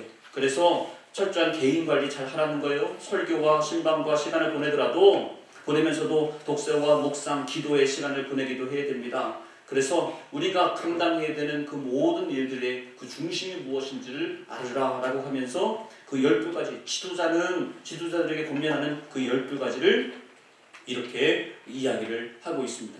여러분, 이렇게 6번째까지 5번째까지 이제 왔고요. 마지막으로는 이 모든 것들이 웨슬리의 부흥운동이라고 그랬어요. 부흥목회라고 이야기했어요.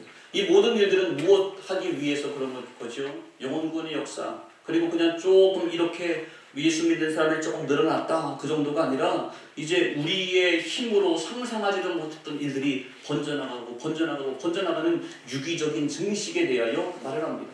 그래서 웨슬리 목사님이 이제는 영국 중심으로만 사역하다가 미국으로 이제 사역자들을 보냅니다.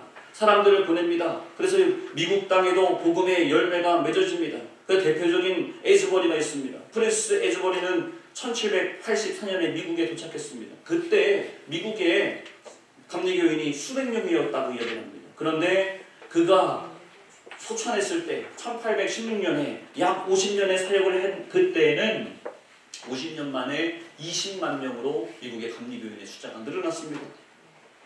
미국의 총 성도들의 그리스도인의 4분의 1에 해당되는 인원이 이렇게 프랜시스 에즈버리의 이 사역을 통하여 나타나게 됐습니다. 그리고 1908년의 기록에 의하면 미 감리교가 900만 되는, 미국 땅에서 900만 되는 아주 수많은 영혼들의 감당하는 감리교가 이루어졌음을 제도적으로도 조직적으로도 이 모든 것들을 또 감리교 안에 있는 처음에 얘기했던 가장 작은 단위로 밴드, 속회, 그리고 연합신도회, 그리고 또 이런 것들을 제도적으로 시스템적으로 만들어야 되는 연회와 이러한 모두 감리사제도, 감독제도를 통하여 이러한 것들을 다 유기적으로 증식되도록 그 안에 감당한 분이 바로 웨슬리의 부흥운동이었습니다. 여러분, 처음에 시작은 하나님을 나 개인적으로 만나는 것으로 시작을 했습니다. 웨슬리 목사님의 1739년 1월 1일 페더레인에서 만났던 그 성령의 뜨거운 그 역사하심으로 60여 명의 형제들과 함께 성령의 임재를 받아 누렸던 그것으로 시작했습니다. 그런데 그것으로 끝나는 것이 아니고 그것은 이어져 나가는 거예요. 나로부터 이어져 나가는 거예요. 퍼져나가게 되는 거예요. 그 일들이 웨슬리를 통하여, 그리고 이것이 이제는 시스템적으로 모든 자들과 함께 나가는 엄청난 부흥의 역사들로 이야기되어졌습니다. 여러분, 우리들도 우리의 목회가 그냥 나 혼자 목회자 한 사람만 부흥, 나 한 사람만 주님 만나고 내가 내 안에 구주로 영접하고 나는 주님을 사랑합니다라고 하는 것에서 끝나는 것 아니고, 웨슬리의 후예들이라면 우리들의 모습을 통하여, 우리의 목회 현장을 통하여 이 모든 연합하고 연대하는 아름다운 일들을 통하여 부흥 목회가 오늘도 이루어나가게 되기를 주님 이름으로 축원합니다. 저의 간증을 하려고 그래요. 그분께서 저에게 숙제처럼 걸 주셔가지고 얼마나 마음이 부담이 있고 막 그랬어요. 잘했죠?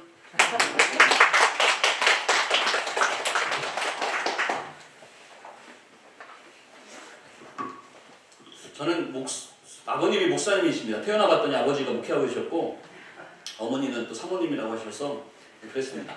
근데 저는 아버지가 목회하시는 것이 너무 좋았어요. 어렸을 때부터. 제가 모건대학교 신학과를 입학을 했는데 제 동기가 신학과 동기가 90명이고 선교학과 동기는 40명, 그리고 기독교학과가 20명. 학교에 입학했더니 오리엔테이션 하더라고요.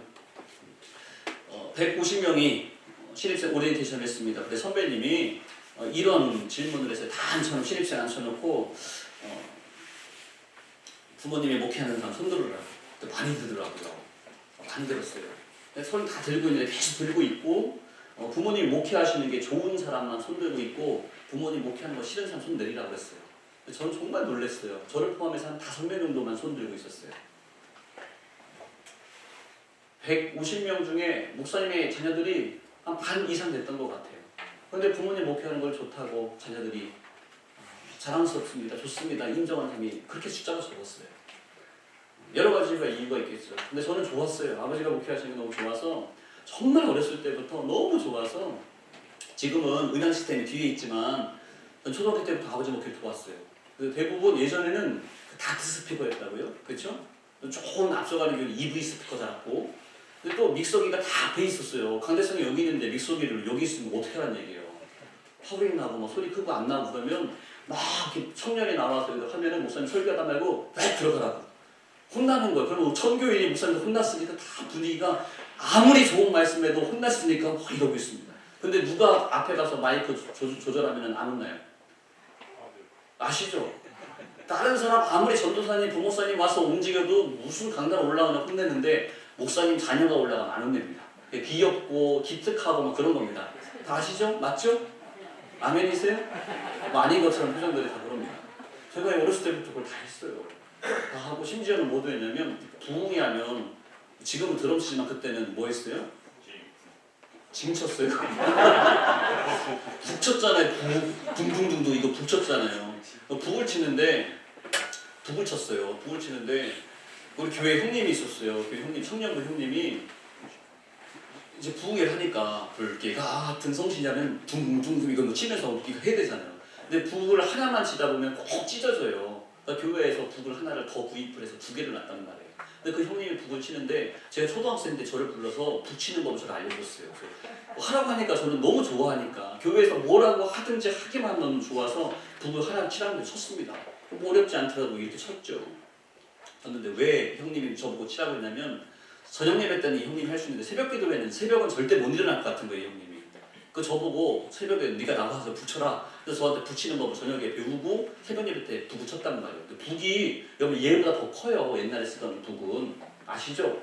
그러니까 제가 초등학생 제가 북에 이게 앉아가지고 그 북을 치는데 부흥 강사님이 이렇게 집회를 찬송합시다 하는데 강사님 입장에서 북 소리가 나야지 이게 찬송하는 맛이 있잖아요. 근데 북이 없을 줄 알았죠. 북이 그냥 있으니까. 근데 북 소리가 나는 거예요. 북에 숨겨져 있는 제가 북을 열심히 치고 있던 거예요. 강사님이 나와가지고 북소리 어디서 나나 했더니 조금만 내가 북을 치고 있으니까 찬송을 하다가 중단하고서 너 누구냐? 그래서 네, 저 누군데요? 그래서 목사님 아들입니다. 그렇게 해가지고 조그만 놈이 그냥 북도 잘 친다고 제가 그랬던 사람. 너무 좋았어요. 저는 어렸을 때부터. 너무 좋았는데 성도들도 저를 볼 때마다 꼬마 목사님, 꼬마 전도사님 뭐 이렇게 불러주는 게 너무나 좋고 너무나 기뻤어요. 그러다가 1992년 10월 28일이 왔습니다. 그날이 언제인지 아십니까? 1992년 10월 28일. 다미성교회 그날이에요. 제가 그때 학생이었던 걸 기억나는데 그날 아침에 아버님이 알려주셨어요. 야 그날 그 이단이고 잘못된 거고 사입이고 잘못된 거니까 전혀 신경 쓸 거 없다라고 하는데 뉴스에서는 계속 나왔잖아요. 과연 내일은 휴거가 될 것인가 뭐 특집으로 나오고 하는데 어린 마음에 제가 걱정이 되게 많이 됐어요. 그래서 그날 아침에 어머니가 식사를 차려주시는데 그 식사를 밥을 먹지 않고 그날 간절히 기도했어요. 하나님 혹여라도 지금 오시면 안 됩니다. 아직은 아닙니다. 그래서 제가 기도할 때 짧은 시간에 기도할 때 어떻게 기도했냐면 하나님 지금은 아직은 아닌 것 같고 조금 다른 일 좀 하시다가 제가 올라가실 때 오셨으면 좋겠습니다. 기도를 했는데 제가 셈 계산을 좀 해봤어요. 약 15년 정도 지난 다음에 오셨으면 좋겠습니다. 제가 그렇게 기도를 했어요. 왜 그랬냐면 제가 계산을 해봤는데 제가 목사 안수를 한 15년 정도 지나면 받을 것 같더라고요. 그 어린 마음에 제가 그렇게 기도를 했어요. 그렇게 하고 실제로 제가 목사 안수를 받았어요. 약 30 정도, 31살, 2살에 제가 목사 안수 감리교 목회자 과정 다 거치고 목사 안수를 받았습니다. 목사 안수 받기 전날의 심정을 목사님들 다 아실 것 같아요. 하나님 나 부르신 거 맞나? 내가 목사 안수 받아도 괜찮은가? 지금이라도 도망갈 수 있는가? 여자분들이 시집가기 전날에 도망갈까? 뭐 이런 마음 갖는 거 좀 비슷할 것 같아요. 저는 그런 생각이었어요. 목사 안수를 받으면 구원의 확신과 하나님이 나를 정말 사랑하셔서 성령의 능력으로 나를 막 이렇게 하시는 그러한 것, 그런 체험이 목사 안수라고 생각을 했어요. 저는. 그래서 제가 목사 안수를 받고요. 제가 사역을 하는데 우리 감리교 제도는 그런 게 있습니다. 제 수련목 이런 걸 했는데 기관에서 했어요. 제가 나온 학교에서 학교 교목실에서 일을 했습니다. 그래서 제가 컴퓨터 이런 거 되게 좋아했거든요. 제가 뭐 디자인하고 영화 만들고 이런 거를 제가 일찍 했어요. 그런 걸 정말 좋아했습니다. 컴퓨터를 배워본 적이 없는데 제가 누르면 컴퓨터가 다 열렸어요. 그러니까 학교에서 너무 좋아하죠. 학교가 50주년 기념 예배 영상을 만드는데 학교 홍보과가 만든 게 아니고 제 개인이 만들었어요. 저는 그런 게 너무 즐거웠고 밤을 새도 하나도 피곤하지 않았어요. 교회에서 기도하러 가면 그렇게 힘든데 시험 공부하러 가면 그렇게 힘든데 그거는 힘들지 않았어요. 저는. 그리고 제가 목사 안수를 받고 기관에 있다가 목사 안수를 받고 단독 목회를 나가야 되는데 저는 나갈 줄 있을 줄 알았거든요. 근데 아무도 저를 불러주지 않더라고요. 그래서 편법을 썼습니다. 군인교회에 교육 목사로 제가 갔습니다. 근데 거기에서도 젊은 장병들 상대하는 거니까 저처럼 이런 거 문화 좋아하고 뭐 디자인 좋아하고 영화 편집 이런 거 잘하고 영화 설교하고 이런 거 잘하는 사람 원하잖아요. 제가 갔어요. 가서 매주마다 이 아이들하고 100명 되는 신부들하고 같이 목회를 했습니다. 교회 학교 부흥시켰습니다. 아이들 많이 모으게 했습니다. 왜냐면 저 그런 거 되게 좋아하고 잘하거든요. 여러분 1년을 사역을 했는데 우리 군인교회가 부흥을 해서 1부 예배만 드리는 교회에서 2부 예배를 만들자 하는 이야기가 나올 정도로 그런 이야기가 나왔습니다. 근데 1년이 지났는데요. 여러분 담임 목사님 저에게 뭐라고 안 하셨거든요. 그때 군인교회 군모 목사님 뭐라고 안 하셨는데 12월달 이때쯤이에요. 제 스스로가 이런 마음이 들었어요. 와, 내가 1년을 사역했는데 나를 통해서 세례받은 애가 한 명이 없네. 여러분 아시죠? 군대 갔다 오신 분들은 초코파이만 줘도 애들이 세례 받습니다. 그렇죠? 근데 우리 교회는 조금 좋은 부대였어요. 헬리콥터 조종사를 양성하는 그런 부대여서 다 엘리트들이고 또 다 이런 교육시설과 환경 이런 것도 너무나 좋아서 교회도 정말 괜찮은 교회였습니다. 그래서 우리 신우애들 장병들 교회 오면 좀 잘 먹이자. 그래서 피자를 줬고요. 치킨을 줬습니다. 100명 정도가 오는데 그걸 다 감당할 수 있는 교회였습니다. 근데 제가 담당 목사니까 제가 기도를 해야 얘네들 먹을 수 있는 거예요. 저는 치킨과 피자를 줬는데도 저를 통해서 세례받는 애가 하나도 없었어요. 근데 목사님은 뭐라고도 안 하고 아무도 저에게 뭐라고 안 하는데 제가 너무 힘들었어요. 아, 나 같은 사람은 목회할 필요가 없다. 나를 하나님이 부르신 게 맞나? 이게 무슨 목회인가? 내가 밥만 먹으려고 목회하는 건가? 그런 마음이 들었어요. 아무도 저에게 뭐라 하지 않는데 저는 정말 심각했어요. 그래서 어떻게 하면 좋지? 그만둬야 되나? 그만두는 게 제일 쉬운데 몸부림을 쳤어요. 그러다가 우리 안시열 목사님께서 집회하신다는 소식을 들었어요. 시간이 많으면 제가 길게 이야기할 수 있는데 감독님 제가 학교에 있었다고 그랬잖아요. 우리 학교 동문 목사님이시니까 학교에서 교수님들, 직원들 이렇게 예배 설교하는데 꼭 초청을 합니다. 근데 감독님께서 오셔서 설교하신 거 제가 들었거든요. 이렇게 저렇게 하신 걸 제가 경험한 적이 있어요. 근데 아까 처음에도 말씀드렸듯이 감독님은 캐리어에다가 책 가득 채우고요. 여기 들어가시면 다 읽을 때까지 안 나오는 스타일이세요. 그래서 학교에서도 유명하셨어요. 책벌레로 유명하셨어요. 근데 어느 순간 몇 년 지난 다음에 저의 귀에 들려지기를 감독님께서 목회하시는데 집회하시는데 그 교회에 난리가 났다는 거예요. 성령의 역사로 난리가 났다는 거예요. 여러분 그게 여러분 어떻게 들으실지 모르겠지만 우리 목사님들 남변에 계신 목사님들 아실 거예요. 정말 소문이 난리가 났었어요. 어떤 분들은 큰일 났다. 저 교회 드디어 이상해졌다고 얘기하는 분들도 있었고 정말 폭발적으로 난리가 났다는 소문이 들렸어요. 그래서 가만히 있을 수가 없어서 가봤어요. 저는요. 제가 있는 지역에 있는 집회를 가봤더니 정말 난리가 난 게 맞아요. 정말 사람들 인산인해를 이루고 악한 영이 떠나가고 질병에 고침받고 말로 표현할 수 없는 일들이 정말 엄청나게 나타났어요. 제가 그걸 보고 맞아. 목회는 이게 목회지. 그래서 제가 아무것도 모르고 그래서 그거를 보고 쏙 빠져가지고 감독님께 이력서를 들고 쫓아갔습니다. 감독님 저 이 교회에서 목회를 배우고 싶습니다. 부목사를 받아주십시오라고 했는데 감독님 안 받아주셨어요. 그리고 그때 선임 목사님이었던 우리 김재영 목사님 선임 목사님이셨는데 목사님을 만나라고 그렇게 하셔서 김정 목사님 만났는데 김정 목사님께서 우리 교회 힘들고 힘들어. 근데 올 거야? 그래서 네, 배우겠습니다. 그래서 왔더니 진짜 힘들더라고요. 그렇게 해서 부부교육을 시작됐습니다. 근데 저는 나 이제 컴퓨터 뭐 이런 거 안 할래요. 안 하고 싶어요. 제가 그거 다짐하고 왔거든요. 이부에서 무슨 영혼이 구원되고 뭐 이럽니까? 그런 거 잘하면 좋기는 좋은데 교회가 영혼 구원하고 말씀 전하고 그런 거 해야지 뭐 그거 잘한다고 커피 잘 탄다고 해서 축구 잘한다고 해서 뭐 이런 거 책 같은 거 잘 읽는다고 해서 영혼 구원 되는 거 아니잖아요. 제가 그걸 그때 느꼈거든요. 근데 우리 감독님이 그걸 하시는 거예요. 나 그것 좀 배우고 싶다고. 근데 와가지고 감독님께서 저희 카메라를 맡겨주셨어요. 카메라. 그 성령이 나타나는 거 역사도 찍으라고. 그래서 그거 가지고요 집회 때마다 제가 다니면서 다 기록하고 촬영하고 막 그랬습니다. 저는 그거 하고 싶지 않아가지고 이 교회에 왔는데 감독님 그거를 시키셨어요. 그런데 약 3년, 4년 동안 그걸 하고 다니면서 수많은 영적인 현장들을 체험하게 됐고 경험하게 됐고 그걸 보면서 담대함도 생기고 아 이게 목회구나. 그것을 6년 동안 배우게 됐어요. 그러면서 여러분 제가 알게 됐던 것이 무엇이냐면 전 이 고백이에요. 요한복음 1장 12절 말씀 13절 말씀이에요. 13절에 이 말씀이 있습니다. 혈통으로나 육정으로나 사람의 뜻으로 나지 아니하고 오직 하나님께로 난 자들입니다. 저의 믿음은 어떤 믿음이냐면 우리 아버지가 목사님이라니까요. 그러니까 혈통으로 나야 돼요. 저의 믿음은 누가 저한테 물어보면 저희 아버지는 목사님입니다. 저 목사님 아들이에요. 당신 구원받았습니까? 웨슬리 목사님도 그런 일이 있었어요. 웨슬리 목사님에게도 미국 조지아로 이제 가게 된 선교하는 그 과정에서 그런 이야기 나오죠. 당신 구원받았습니까? 라고 말할 때 웨슬리 목사님이 정확하게 말 못해요. 나 예수님이 나를 사랑하시면 나는 압니다. 믿습니다. 애매모호하게 이야기합니다. 당신 지금 죽어도 구원받을 확신이 있습니까? 이야기할 때 웨슬리 목사님 자신있게 말하지 못합니다. 그래서 그들 따라가 다니는 겁니다. 그렇게 확실한 피터 벨러나 이들 진젠도르프나 그들의 모임 갖고 있는 그 모임에 웨슬리 목사님 같이 그곳에서 영향을 받게 되는 겁니다. 근데 저는 그랬거든요. 혈통으로 나는 줄 알았어요. 아버지가 목사님 구원받는 거 아니에요? 전 그래야 된다는 생각을 했어요. 육적으로나 사람의 뜻으로 나지 아니하고 아니 제가 알고 있는 사람들은 다 목사님이에요.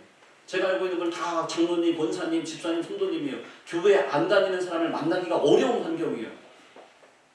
저는 그렇게 다 인정받았다고요. 그 저의 생각은 육적으로나 사람의 뜻으로 나야 된다고 생각을 했어요. 근데 아니더라고요.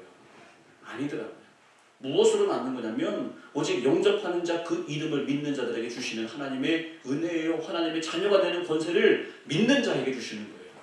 그래서 저는 믿음보다 우리 아버지가 누구신데 내가 알고 있는 누가 누군데 그것만 헛된 것에만 제 마음과 제 열심과 제 신앙의 모든 시간을 거기다 갖다 쏟아붓는 거예요. 그래서 그때부터 감독님 집회 그리고 이곳에서 목회를 하면서 여러 가지의 목회를 배우게 되었습니다. 집회를 따라다니니까 감독님 집회 현장 가운데 여러 가지 성령의 역사가 나타나는데 가장 첫 번째 나타나는 현상이 광채 현상이에요. 광채 현상. 반짝반짝 빛나는 거예요. 근데 여러분 그게 믿어지십니까? 저는요 그런 캐릭터가 아니에요. 처음부터 제가 막 이렇게 불러 캐릭터가 아니고 제 친구가 나 대전중앙교회 이력서 넣었어. 나 여기 갈 거야. 나 이제 영혼 살리는 목회할 거야. 나 너처럼 이제 이런 거 영화하고 이런 거 영화 설교 세미나 그런 거 안 해 이제. 그랬더니 제 친구가 지금 필리핀에서 목회하는 그 목사님이 너 거기 가면 3개월 안에는 나온다. 내 손에 장을 짓는다. 차라리 나는 버틸 수 있는데 너는 아니야. 너 그쪽 아니야. 생각 다시 저한테 그랬어요. 근데 제가 생각해도 그게 맞는 얘기 같아요. 근데 가는 곳마다 광채 현상이 나타나는 거예요. 그래서 나에게도 나타났으면 하는데 그런 마음이 있는데 우리 사역자 감독님께서 그때 제주도에 집회를 가셨습니다. 제가 부목사 간지 한 달, 2달도 안 됐을 때 제주도로 모든 사역자들과 사역자를 다 이끌고 제주도 집회를 가셨습니다. 저는 아무것도 모르고 제주도 집회에 갔는데 여러분 그거 아시죠? 그 제가 기관 목사 그 군인교회 예배 시간만 가면 되는 그러한 목회 생활 하다가 그 파트타임처럼 하다가 풀타임 부목사가 됐으니 얼마나 육체적으로 힘들겠어요. 새벽기도 가야 되죠. 모든 것을 다 출근해야 되죠. 하니까 몸이 받아 준비가 안 된 거예요. 몸이 신체 사이즈, 리듬이 너무 힘든 거예요. 잠이 부족하고 몸이 붕 떠있는 그 상태에서 제주도 집회까지 갔어요. 제주도 집회 갔는데 감독님께서 말씀하셨죠. 나는 부흥회 집회 인도할 거니까 우리 사역자들은 관광하고 오라고. 이게 무슨 의미인지 아셔야 돼요. 나는 집회를 할 건데 당신들은 여행하고 오시래요. 그럼 어떻게 가요, 여행을? 다 집회를 와야지. 감독님 안 계셔야 지금 편하게 얘기해요.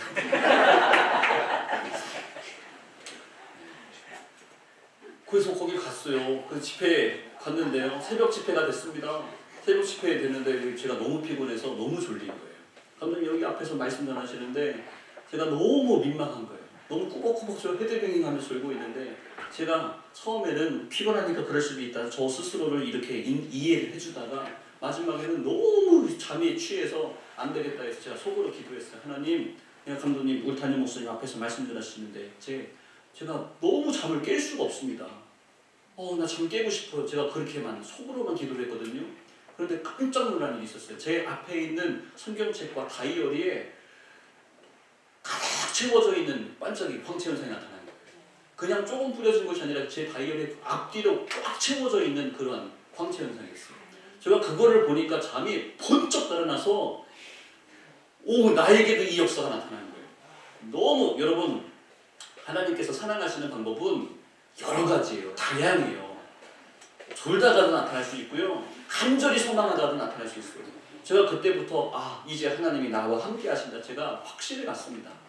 제주도 갔다 집회 다녀오고 이 간증이 나왔으니까 제가 믿음에 확실히 생겨서 이제 만나는 곳마다 감독님 집회 다니시고 제 수행하는 역할을 많이 했거든요. 그래서 대전에 있는 극동방송에 감독님께서 말씀 전하러 가셨습니다. 말씀 전하는데 제가 알고 있는 청년이 그 직원으로 있었어요. 제가 그 청년이 일반 회사 다니다가 극동방송 PD 시험 봐서 합격해서 PD로 이제 일한 지 한 몇 달 되지 않은 한 반년 정도 됐던 그런 PD, 신인 PD가 제가 알고 있는 청년인데 그 청년을 만났어요. 감독님 말씀을 듣고 이 청년이 가슴에 불이 온 거예요. 그러면서 감독님은 그 그동안 사장님 만나고 계시고 제가 그 PD 알고 있으니까 기다리는 동안에 만나는데 제가 무슨 이야기가 있어요. 저에게 온통 제 가슴을 쥐어서 감싸고 있는 것은 성령의 역사와 또 내가 체험한 이 광채 현상 그거잖아요. 그 제가 할 수 있는 게 그거밖에 없으니까 나한테 이런 일이 있었고 나에게 이런 일이 있었고 나에게 이런 일이 있었고 이제 이 얘기를 강조를 한 거죠. 근데 이 친구가 이 PD가 이런 고백하더라고요. 목사님 나는 사회에서 일반 직장생활 하다가 너무 회식하는 그 문화에 너무 힘들고 회식 문화에 너무 힘들고 신앙인으로서 직장생활 이런 거 하는 게 너무 힘들어서 극동방송 가면 너무 좋을 줄 알았습니다. 천국에서 직장생활 하는 건 아닙니까? 근데 목사님 내가 6개월 여기 다녀봤는데 나는 믿음 지키기 위해서 극동방송 시험 다시 봐서 여기 들어왔는데 목사님 너무 힘들어요. 뭐가 힘드냐? 본인의 고백이 목사님을 바라보는데 목사님을 주의종으로 바라보게 되는 게 아니라 자기의 영업의 대상이에요. PD의 입장에서는 목사님이 주의종이 영업의 대상이라고요. 목사님한테 큰 교회 목사님한테 잘 보여야 후원도 해주시고 광고도 딸 수 있고 섭외도 할 수 있는 그런 대상이 주의종이에요. 교회를 바라볼 때 저기 교회는 성령의 역사와 은혜가 넘치는 교회다가 아니고 자기가 영업해야 되는 대상이 영업 거래처가 교회가 되는 거예요. 겉으로 볼 때는 PD들이 모습이 많이 좋지만 은혜로운 모습이지만 그 속 안에서 있는 자신의 모습은 아멘할 수가 없고 너무 힘든 거예요. 그래서 영으로 가득 바닥에 차져 있는 거예요. 그래서 하나님이 우리 형제 사랑하신다. 하나님 그 마음 아신다고. 그 사람들이 하는 것, 그 일 해야 되지만 자꾸 그 사람 바라보지 말고 목사님을 사람으로 바라보지 말고 정말 주의적으로 바라볼 수 있는 그 마음, 그 이야기를 나눴어요. 근데요, 이 친구가 막 울먹울먹 하는데 그 친구의 손도 그 손에도 반짝반짝 광채 현상이 확 나타나는 거예요. 할렐루야. 여러분 그 일이 나타나니까 저는요 그 이야기를 전하기만 했는데 이 PD에게도 이런 역사가 나타나니까 너무 담대해지고 너무나 기분이 좋고 너무나 확신이 생기는 거예요. 그래서 그때부터 제가 만나는 사람마다 이 이야기를 하는 겁니다. 목회적으로 힘들어하고 있는 제 후배 목사가 있었습니다. 여러 가지 단독 목회를 하는데 여러 가지 갈등과 성도 교회 안에 문제가 생겨서 교회 임지로 옮겨야 되는 일들이 있습니다. 제가 그때는 지금도 그렇지만 모든 문제는 하나님은 역사하시는데 누구를 통해서 역사하실까요? 사람을 통해서 역사하시 저에게는 감독님을 통해서 역사하십니다. 영광을 돌려도 제가 직접 돌리면 안 되고 감독님을 통해서 영광을 돌려야 된다는 마음으로 가르쳐 있었기 때문에 제 후배에게도 감독님 만나봐라, 감독님에게 상담해라 이야기를 했어요.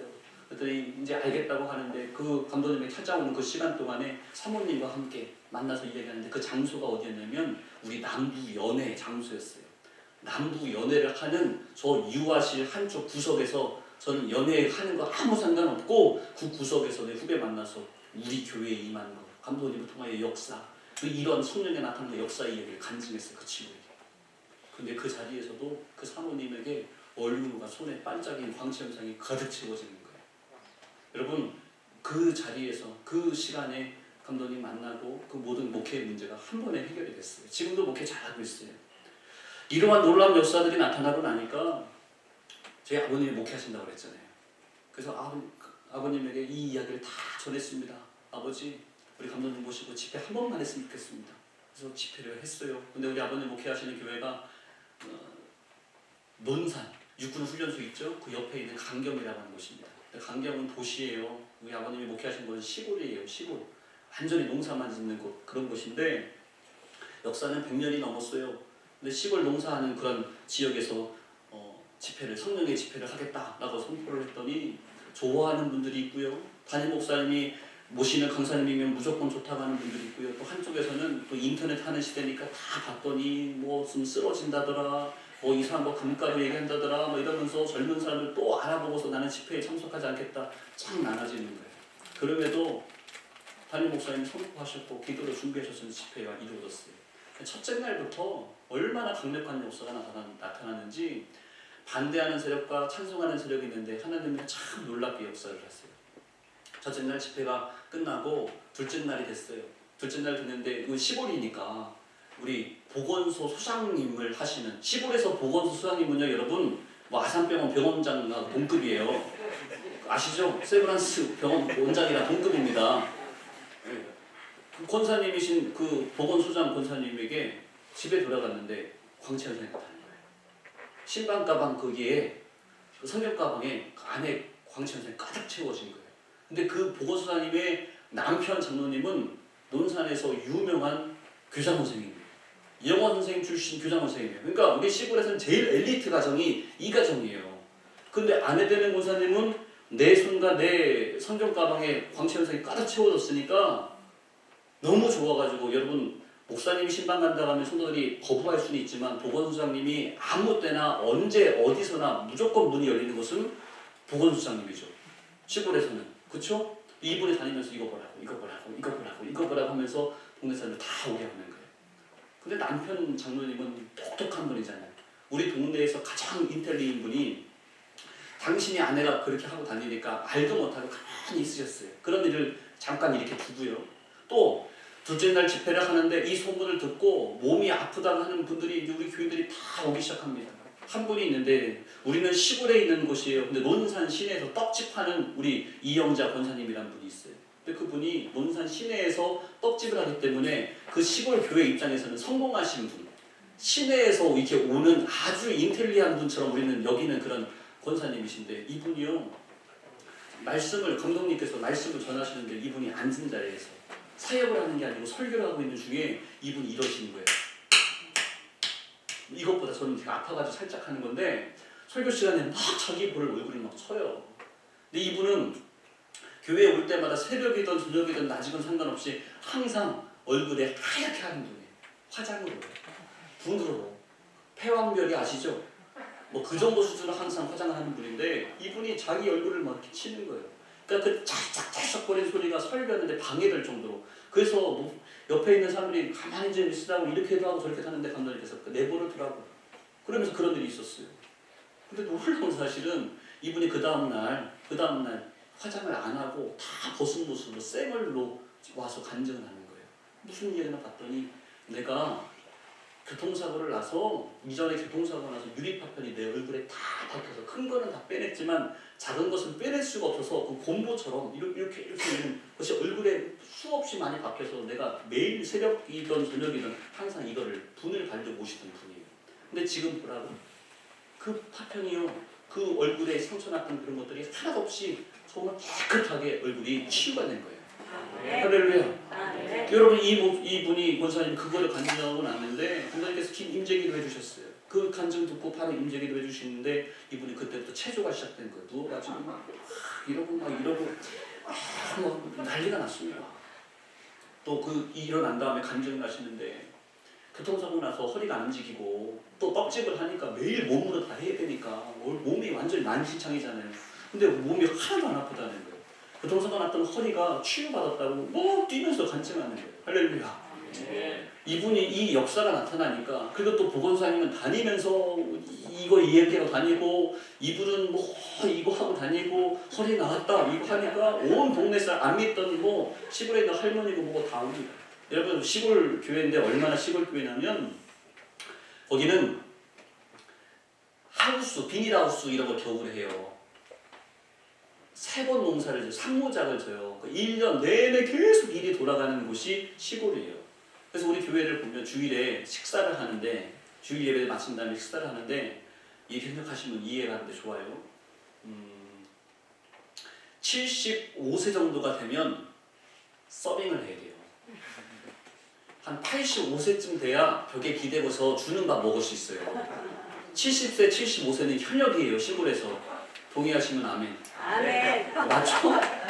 맞지 않아요? 시골에서 목회하는 분들 그렇지 않아요? 70세, 75세는 현역이라니까요. 하우스에서 일당 다 제대로 다 쳐줘요. 그 65세, 70세 되신 분들은 다 음식해야 돼요. 시골에서 다. 젊은이들이에요, 그분들은. 그런데 그럼에도 계속해서 하우스에서 일을 합니다. 일거리가 있습니다. 젊은 웬만한 30, 40대 되는 사람보다 70, 80대 되는 할머니 권사님들이 일을 더 잘하십니다. 근데 평생을 일하셔서 허리가 그냥 굽은 게 아니고 여러분 이렇게 하고 다니세요. 이대로 굳어 있어요. 피지를 못해요. 그냥 이대로 사시는 거예요. 그래서 유모차, 아이를 타고 있는 그 유모차 여러분 아시죠? 그 유모차가 어르신들의 에쿠스예요. 제네시스예요. 아시죠? 그래서 며느리들이 조금 좋은 거 해주면은 좋은 거 가져왔다고 이렇게 되는 거예요. 이게 유모차 이거 다 하나씩 그 시골 교회 가면 제네시스가 에쿠스가 쫙 나열되어 있단 말이에요. 우리 교회가 그런 교회예요. 그러니까 75세 되면은 그 마늘 까야 되고 서빙해야 되고 85세쯤 돼야지 등기되고 있는 그런 교회인데 우리 권사님들이 다 허리가 이렇게 굳어 있습니다. 그런데 집회 때 그 집회를 통해서 두 분의 권사님이 허리가 펴졌어요. 완전히 굳어져 있는 거예요, 여러분. 어떻게 말로 표현할 수 없을 정도로 안타까운 그 할머니, 우리가 생각하고 있는 그 할머니의 그 허리가 임재를 받고 그 바닥에 누워서 체조하고 그러더니 이분의 허리가 쫙 펴졌어요. 교회 안에서만 경사가 난 것이 아니고 온 동네, 우리 시골 동네는 여러분 다 아시잖아요. 시골 동네는 뭐 옆집에 있는 사람 숟가락이 몇 개인지까지 서로 다 합니다. 뭐 동네가 난리가 났습니다. 가을에 부흥회를 했는데 부흥회 마치고 몇 주 지나서 교회에 체육대회를 했습니다. 교회 뒷마당에 잔디밭이 있어요. 축구장만한 잔디밭이 있는데 거기 마당에서 교회 체육대회를 했습니다. 근데 여러분 놀라운 건 그 권사님 한광자 권사님하고 그 이 권사님이 70대 대표 개주 선수를 나갔어요. 교회학교 대표, 중고등부 대표, 청년부 대표, 30대 대표 이거 하는데 70대 대표돼서 개주에서 이거 달리기 하고 계시네요. 근데 유모차 끌고 다니시던 분이 이제 나는 달리기 선수 한다고 이게 되니까 여러분 시골 교회 잔치는 동네 잔치입니다. 모두 다 나와서 이게 어떻게 된 일인지 아무리 설명해도 설명할 수가 없죠. 여러분 성령의 나타남과 능력의 역사는 우리의 상식을 뛰어넘어요. 어떻게 그 허리가 펴질 거라고 상상이나 해봤겠습니까? 방법은 모르지만 믿기만 하면 그 역사가 나타나요. 할렐루야. 이제부터 이 놀라운 일이 나타나니까 반대자들 있잖아요. 교회 안에. 반대자들은 항상 정면에 나타나지 않고 처음에 나타나지 않습니다. 마지막에 나타납니다. 다 삐딱하게 뒷자리에 앉아서 이렇게 쳐다봅니다. 처음에 얘기했던 보건소장님의 남편 되는 우리 교장 선생님, 영어 전공하신 키도 180이 넘는 아주 이렇게 위대하신 분입니다. 그 장로님 이제 집회 마친 다음에 감독님께서 집회가 마치면 꼭 간증 집회를 하십시오. 간증을 세우십시오. 라는 말씀이 있어서 시간마다 간증하는 게 세웠어요. 1, 2, 3, 4번 많은 사람들이 간증을 하는데 우리 장로님이 소리를 들으시더니 영어 교장 선생님이 소리를 들으시더니 우리 안에 이런 일이 나타났었고 사실은 가만히 보니까 나도 이거 약 먹던 거 그거 뭐죠? 혈압약 먹던 거 내가 가만 보니까 일주일을 정신을 안 차리고 내가 혈압약을 안 먹고 있는데 내가 몸이 아무렇지도 않다고 이 말씀을 이분이 간증하시는 거예요. 이분이 또 간증을 하니까 야당인 줄 알았는데 야당의 대표인 장로님이 나와서 간증을 하니까 이제 야당 대표인 다음 사람들이 한 명 나와서 간증을 하는 겁니다. 그 야당의 그 두 번째 사람은 누구냐면 젊은 청년입니다. 아까 이야기했던 이영자 권사님 문산에 떡집 하다가 이 수술했던 이 유리 파편 밖에서 곰보처럼 얼굴 덕지덕지했던 거 이거를 통하여 깨끗해졌다는 그 권사님, 허리 치유받았다는 분, 그리고 그분이 간증을 도왔는데 자기 심장에 있는 뭐를 박아서 이게 평생 병원 다녀야 되는데 그 다음에 또 병원 다녀왔더니 괜찮다는 거 치유받고, 그 어머니를 모시고 병원 간 사람이 그 아들 되는 그 청년이 나와서 간증하기를 자기 어머니가 나왔으니 자기가 어찌 할 말이 없는 거예요. 자기 어머니가 나왔는데 어찌 내가 처음엔 난 집회 참석 안 할 겁니다. 난 이렇게 저렇게 할 겁니다. 라고 하는데 어찌 할 수 없으니 우리 어머니가 나왔으니 어찌 할 수가 없는 거예요. 그래서 목사님에게 달려나와서 담임 목사님 와서 목사님 죄송합니다. 제가 목사님께서 목회하시는데 내가 이거를 거부했고 내가 이거 우리 어머니 이렇게 하나님께서 고쳐주셨는데 목사님께서 사랑해 주시고 목회하시는데 이렇게 하시는데 제가 이거를 거부하고 이랬습니다. 여러분 지금 이 이야기가 약 20몇 년 전이 된 이야기예요. 그 아들이 지금도 그 시골교회 다니면서 섬기고 있어요. 지금도. 그 자녀들과 대전에서 지금도 매주마다 내려가서 예배드리는 그러한 성도가 되었습니다. 여러분 저는요 어느 곳에서 가는 곳마다 이렇게 하기를 원해요. 믿음을 가지고 나에게 주어진 것이 아니다 할지라도 나타난 것을 예수님의 이야기를 입에 언급하기만 해도 주님은 기뻐하시더라고요. 저희 형님이 있는데 저는 2남 2녀 중에 제가 막내인데 저희 형님이 6살 차이가 나요. 저희 형님도 목사님입니다. 저희 누님도 사모님입니다. 다 목회자 가정입니다. 저희 형님은 저는 아버님 목회하는 게 너무 좋았다고 그랬잖아요. 저희 형님은 너무 싫어하는 거예요. 아버지가 목사지 내가 목사는 아니잖아요. 그럼 다. 아니, 아버지가 목사님이지 내가 목사가 아닌데 왜 나에게 성도들은 목사로서의 자세를 원하느냐. 그거를 싫어서 성도하고 싸우는 사람. 우리 형님 그런 캐릭터였어요. 또 말을 얼마나 잘하는지 말싸움은 이길 수가 없어요. 그런 형님인데 결국에는 본인도 목사가 되더라고요. 근데 목사님은 됐는데 맨날 하셨던 이야기가 나는 저기 시골에 있는 사람들, 어려워하는 사람들, 아무도 안 가는 교회 거기에서 나는 그 사람들과 함께 목회하겠다고 뭐 그렇게 평소에 얘기를 하더니 진짜 저 강원도 산골짜기 강원도 양구 백두산 무대 아래에 있는 그곳에 가우작이라는 동네에 목회를 나가셔서 거기서 목회를 하고 있었어요. 근데 우리 형님이 그런 형님이 아니라는 걸 제가 너무나 잘 알거든요. 이런 얘기하면은 너 이상해졌다, 너 큰일 났다 이렇게 얘기할 걸 제가 알거든요. 또 저희 형님은 대학생 신학교를 다닐 때 9시 뉴스에 등장하셨던 형님이에요. 화염병 던지다가 뉴스에 자유화면으로 나오셨다는 형님이에요. 시골에서 그렇게 있는데 전화가 왔어요. 동료 목사님에게 우리 아버지에게 전화가 왔어요. 빨리 텔레비를 켜보세요. 텔레비 켰더니 뉴스에 우리 형님이 나오더라고요. 알죠? 화질이 좋지 않아도 저 아들, 우리 아들이다. 농산에서 군대 가는 사람들은 다 육군 훈련소를 가는데 우리 형님은 저 강원도 칠성부대 저기 화천에 있는데 거기 훈련소를 갔어요. 그래서 엄청 고생하고 왔는데 목회를 하는데도 우리 형님은 그 살아있어요. 철저하게 살아있어요. 근데 저는요 이거를 주체할 수가 없는 거예요. 형님에게 전화했어요. 형님 이런 일이 있습니다. 아버지 교회 이러한 간증이 있습니다. 누구 장로님 누구 권사님 이렇게 됐습니다. 들었다. 전화를 그런 소문이 다 나거든요. 근데 형님 나는 형님에게도 이런 은혜가 있었으면 좋겠어요. 형님이 됐다. 너 열심히 해라. 주목하는데 괜찮냐? 말을 자꾸 돌리는 거예요. 그러다가 이제 전화를 끊었는데 다음에 우리 감독님께서 우리 형님이 목회하는 그 지방 충청 동지방 부흥집회 연합 집회가 이제 된 거예요. 여러분 목회하시니까 다 아시겠지만 성령 집회하려고 성령 목회하시려고 하면 여당과 야당으로 쫙 나눠지잖아요. 지방 연합 집회할 때는 항상. 근데 그 지방도 여당과 야당으로 쫙 나눠졌어요. 근데 우리 형님이 뭘까요? 이번 집회의 야당 대표가 된 거죠.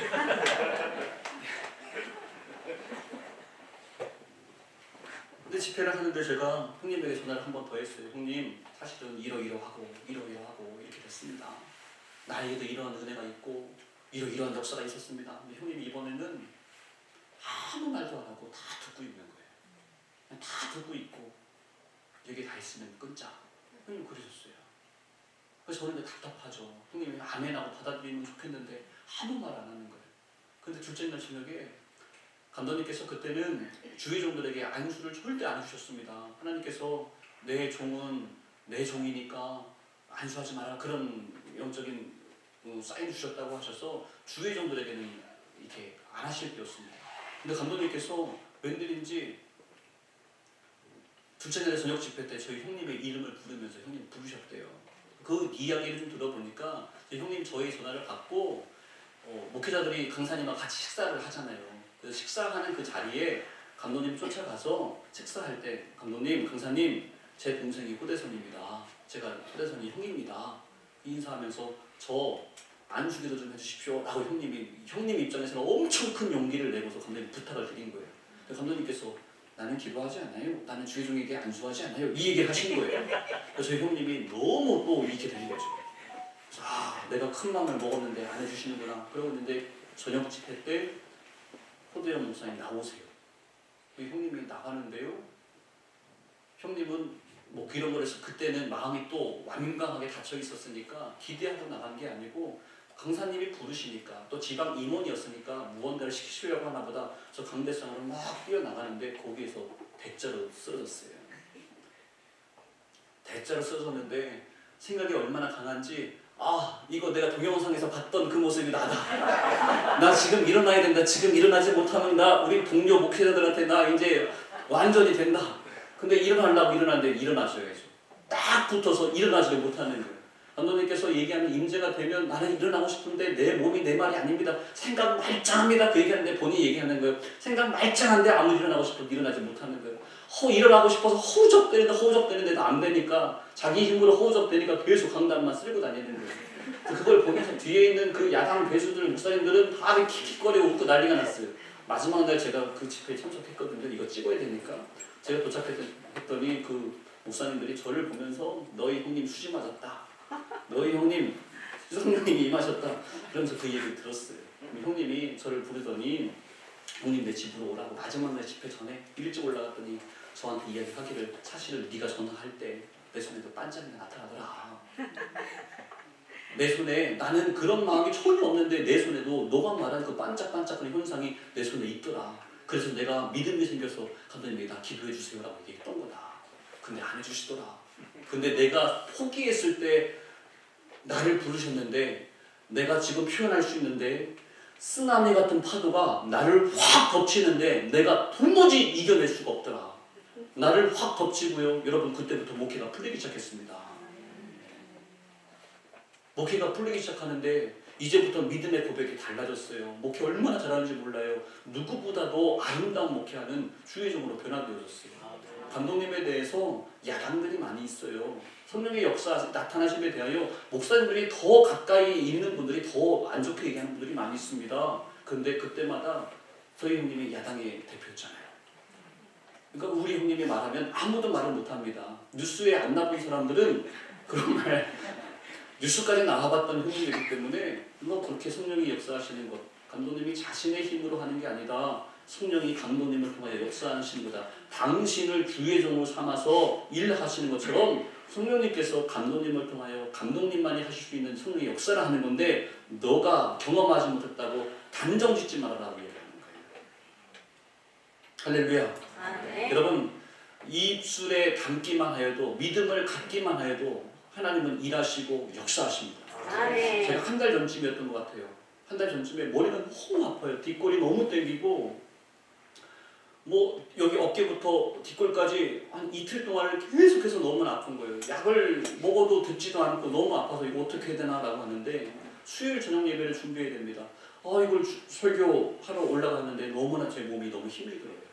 그러다가 그 예배를 준비하다가 제 아내와 함께 올라가기 전에 이런 이야기를 하게 됐어요.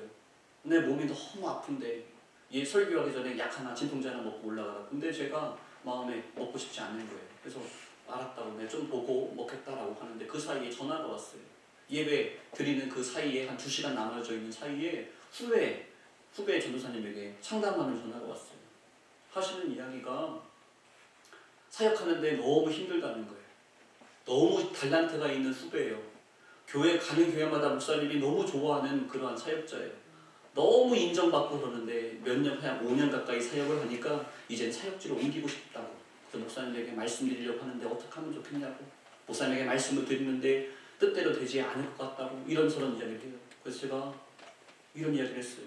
이제 내 실력과 내 능력과 내 달란트로 사역하던 거 이제 내려놓고 성령님이 우리 전사님 통해서 역사하실 수 있도록 이제 성령님 앞에 매달리는 목회했으면 좋겠다. 제가 그 얘기했어요. 제가 그 얘기했어요. 이제 나를 통하여 하나님이 일하실 수 있도록 우리 그런 목회 했으면 좋겠다고 그 얘기 했는데요. 그 순간에 제 머리가 싹 깨끗하게 나왔어요. 할렐루야.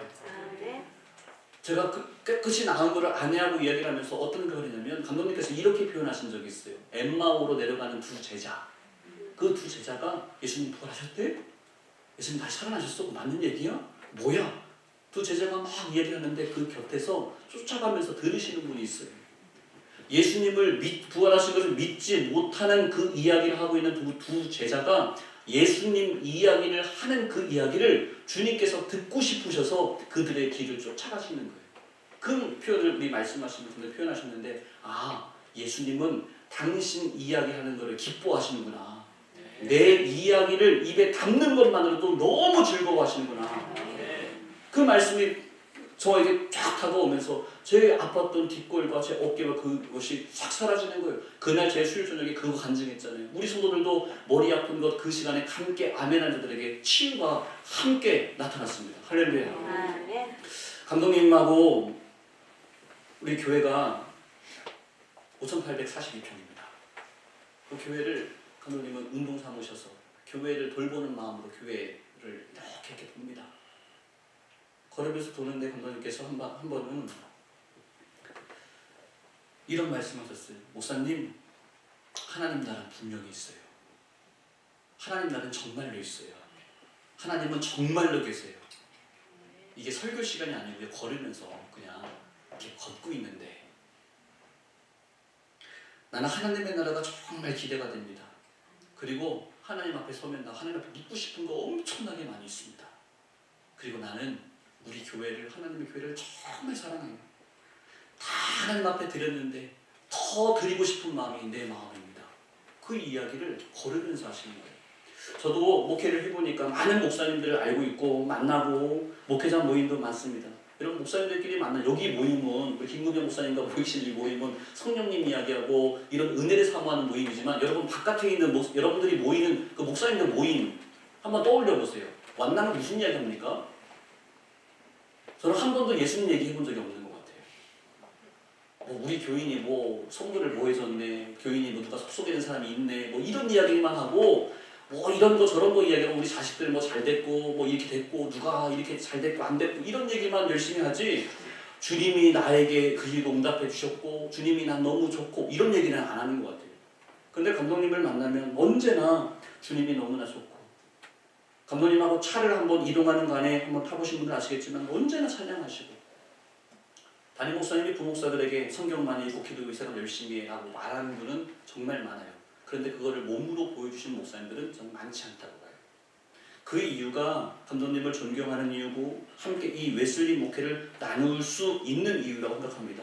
제가 부교육자를 하니까 힐탑교회에 있다 보니까 주변에 있는 많은 선배, 후배 목사님들이 이렇게 물어요. 힐탑교회는 성령 목회하고 성령으로 이루어진 목회니까 지금도 성령이 역사하시나? 그 질문은 뭐죠? 좀 이런저런 시선을 이렇게 많이 물어요. 근데 여러분 놀라운 사실은 지금도 성령께서 분명하게 역사하십니다. 확실하게 역사하십니다. 근데 그분들께서 하신 이야기가 정확하게 이야기를 하세요. 성령 목회는 3년이야. 유효기간이 3년이야. 3년 지나면 다 말씀 목회로 돌아가. 다 나도 해봤어 라고 이야기를 합니다. 근데 왜 그런가? 그 3년 만에 돌아간다고 하는 이야기가 뭘까? 무엇일까?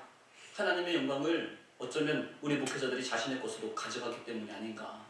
많은 수많은 기도원이 있었습니다. 수많은 부흥사들이 있었습니다. 정말 성령의 역사들로 우리 한국교회에 기름을 부었던 수많은 부흥사들이 있습니다. 그런데 마지막 모습이 참 안타깝고 다시 만나보고 싶은 부흥사 목사님들 많이 있는데 마지막의 소식을 들으면 참 안타까운 이야기들이 많이 들립니다. 왜 그런가?